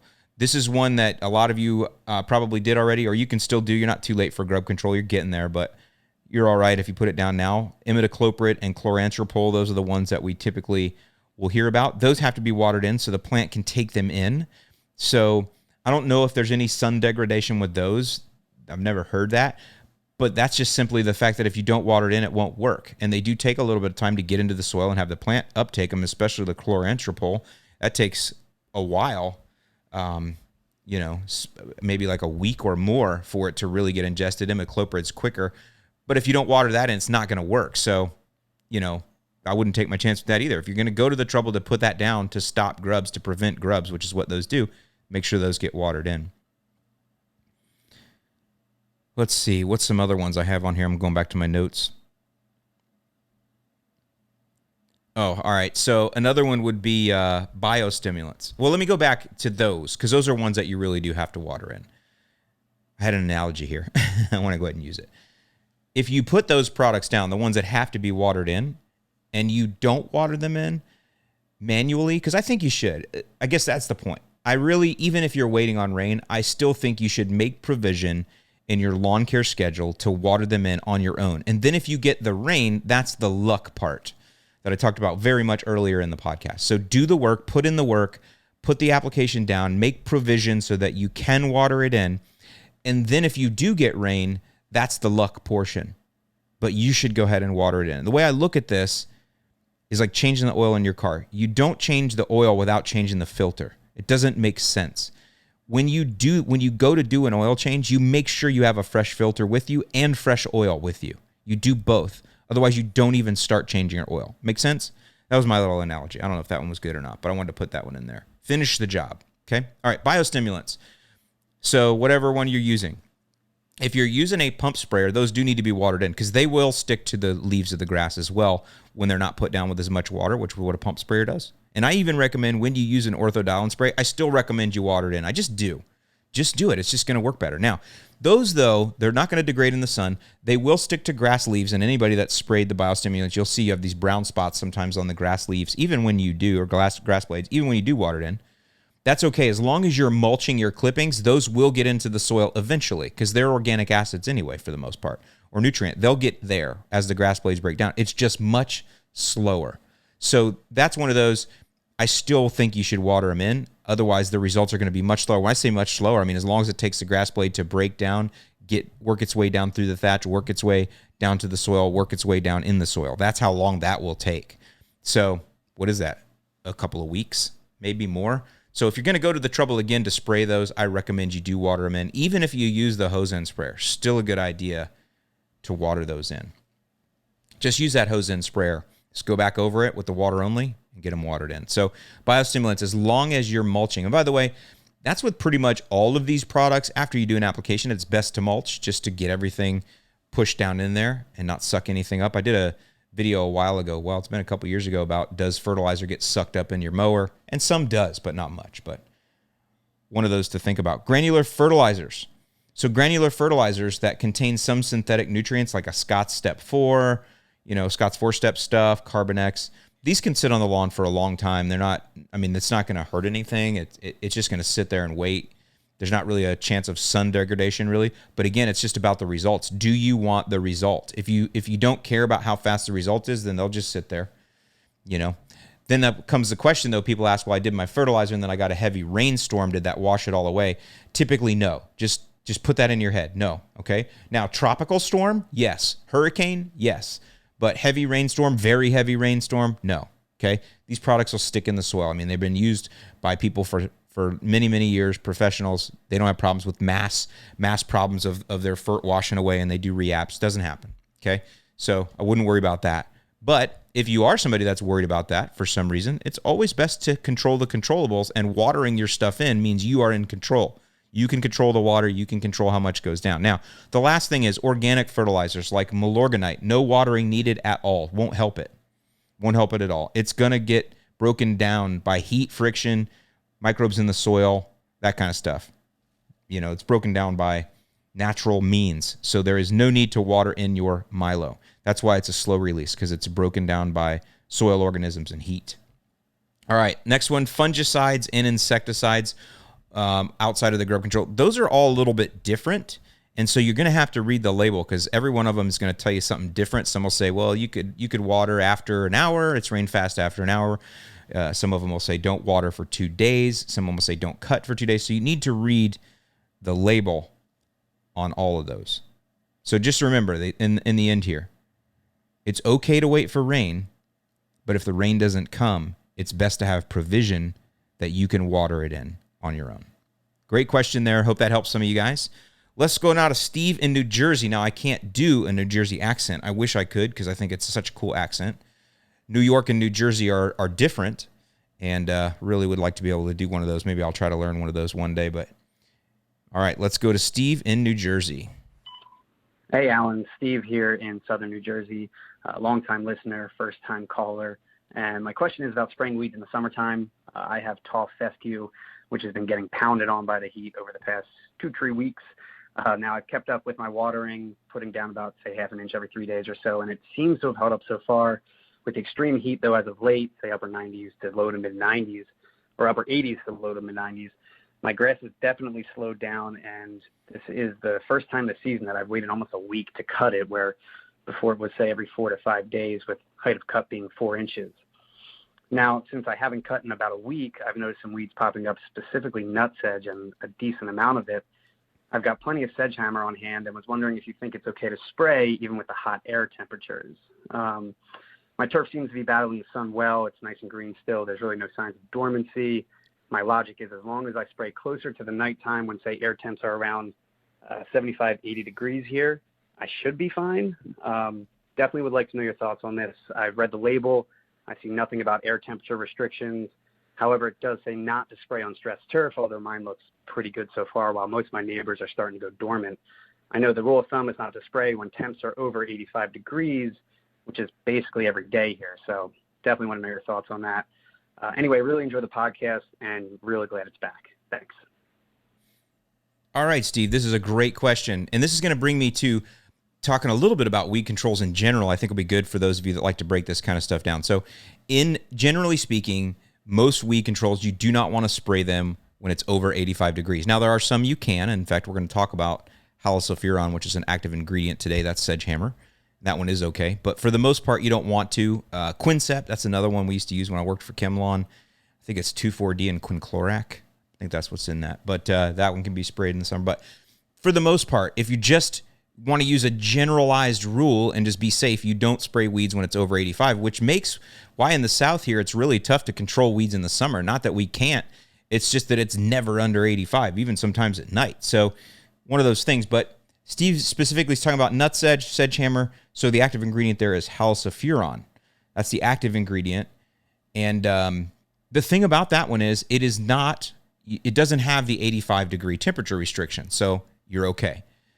You do want to use a surfactant with that, a non-ionic surfactant. But I do think it's a good idea to spray at night anyway, because there is that idea about the stressed turf. And that's what I want to talk about here real quick. So to answer your question straight up, Steve, yeah, you can apply it. Your turf is nice and green, you said. So it is not showing the signs of stress. So you could spray, but I just think it's a good practice to spray in the evening when it is cooler, just because it's a good idea. But it is not required with that one. Now, the thing about halosulfuron, just so you guys know, it works very slowly. I mean, like 20 days or so for it to kill the sedge, but it does a good job, and it's easy on turf, and it can be used on all turf types. So that's one of the things I like about it. But why does it say, and this is what I want to explore here, why does it say not to apply to stressed turf? And the reason is because these herbicides, the way they work, just because it says it won't harm your fescue, your bluegrass, your Bermuda, your St. Augustine, just because it says that it's not going to damage those, it doesn't mean that there isn't still something going on. I guess what I'm saying is just because you don't see a visual problem when you spray it, it doesn't mean it isn't still affecting the plant. So in this case, sedgehammer is a group 2 herbicide. It's an ALS inhibitor. And when you spray it, it does affect visually and it kills the sedge, but that doesn't mean there isn't an effect on your turf grass, even though you don't see it. Does that make sense? Think of it this way. We've been through a lot of disease talk here in the news, obviously, and a lot going on in our country with that. And you hear about people that become exposed to the virus, but don't get sick. And some don't even show symptoms. They're super spreaders, which there's a joke there about my nickname in college, but probably shouldn't make that joke. But the idea being is that some people come in contact with the virus and it never visually affects them. Now, they may be a little tired, they may have a little cough, but you wouldn't see it, right? However, that person, if they're already compromised in some way, shape, or fashion, maybe they've been on the run and they haven't been getting good sleep, they haven't been eating well, well, then that virus may affect them and may bring some visual problems. And that's exactly the same way that these ALS inhibitors work and most weed controls in general. If you spray it on stressed turf, then it actually will have an effect. And so that's why it says not to spray it on stressed turf. However, his lawn is nice and green and it's growing healthy. He's mowing a little bit less, but it's still nice and green. And that's pretty much most people right now. So it is just fine to use that halosulfuron. Another one I wanted to bring out for those of you looking for something in a granular form, there's a new product called Vexus that's out by PBI Gordon. I actually have some here. I've been doing some tests with it. It also works very slowly. It's good for all turf types. It's not going to cause any type of, it's not going to stress the turf or anything like that. I don't think it has a heat restriction on it. I'm pretty sure it doesn't. I actually tried it on some sedges at one of my project lawns. And again, it's working very slowly, but I can see some results. So once I get that done, I'll show you guys. Once I put it on some dollar weed. So it has actually some different weeds on the label that you don't see on sedgehammer, and it actually did okay on the dollar weed. Dollar weed's not easy to kill, so anyway, that's another one you could look for, Vexus, Vexis, if you wanted to. So hopefully that was helpful to you. All right, let's see. I think we got one more. Yeah, our last one of the podcast goes to my friend Brandon up in Indiana. Hey, Alan. It's Brandon. I live in Charlestown, Indiana, just about 20 miles north of Louisville, Kentucky. I currently am following the cool season plan, your guide. I have turf-type tall fescue currently. I regularly am using the Bio Stem Pack, the next products, Hydrotain, watering as needed and mowing as needed, following everything through the guide. And my question is, by applying all those products, when should be the best time to do a soil test? Is there a certain time to stop using the biopack so there's no skewed readings from the soil test, or does it make a difference when to actually do that? Thanks for all of your help, and hope to hear from you. Awesome, Brandon. This is a great question, one we get quite a bit too. So the best time to do a soil test is 60 days or more after you have applied an NPK fertilizer or a micronutrient fertilizer. So anything that has either micronutrients in it, most of them are going to have iron or zinc or boron or molybdenum or magnesium or, no, not magnesium, manganese, any of those ones that have micronutrients in it, or any regular NPK fertilizer like a Milorganite or a Carbonex. You want to wait 60 days. Now, I will also tell you that Milorganite, for example, definitely 60 days or longer because of the fact that it's an organic and it breaks down real slow, and we use really heavy app rates. Definitely 60 days on that one. If you're using something that's completely synthetic, then 45 days probably fine. But in general, 60 days. So when is that, right? Because all during the year, I'm encouraging you to fertilize every 30 to 45 days. So the very best time then would be in the springtime, in the early spring, before you do your first fertilizer application. So sometime right around the time when you're about ready to start mowing. Now, if you did a winterizer the year before, I typically recommend winterizers just be full synthetic, like a 4600 or whatever you can find that doesn't have a ton of organic. Milorganite is not the best winterizer, really. I mean, it's fine. You could use it, but you really want something that's just all nitrogen, just balls to the wall nitrogen. That's what you want, because that's going to release real early in the spring and be gone, and it's not really gonna to affect anything at all. So you want to wait till the spring, right about the time you're going to do that first mowing. Now, a lot of people ask, does it matter if the soil is wet or frozen? No, as long as you can get soil out of the ground, put it in a little cup and send it in. It doesn't matter if it's cold or hot, if it's wet or dry. Just got to get the soil down around that 3 to 4 inch depth. That's what you want to do. So for most of you guys, it's going to be after the winter. Now, warm season turf, you could do in the middle of the winter, really, because you're probably not fertilizing. So sometimes 60 days after your last app, because most warm season turf, I recommend your last fertilizer application comes sometime right around soil temperatures dipping below 70. And so, you have quite a bit of winter there. So you could do your soil test in January, usually, in Texas, Florida, Georgia, that kind of thing, because your ground doesn't freeze. But for cool season lawns, Brandon, up there in Indiana, where you're going to get snow in that early spring, right before your first mowing, is an excellent time. So hope you guys, I was going to hit some music here. No. Oh man, I wanted to have a nice ending and I just totally just messed it up. Whoa, what is that? Wow, this sounds like a graduation song. I don't know where I got this one at. Anyway, I hope you guys have enjoyed this podcast. Hope you got something out of it. Hope it's brightened your day.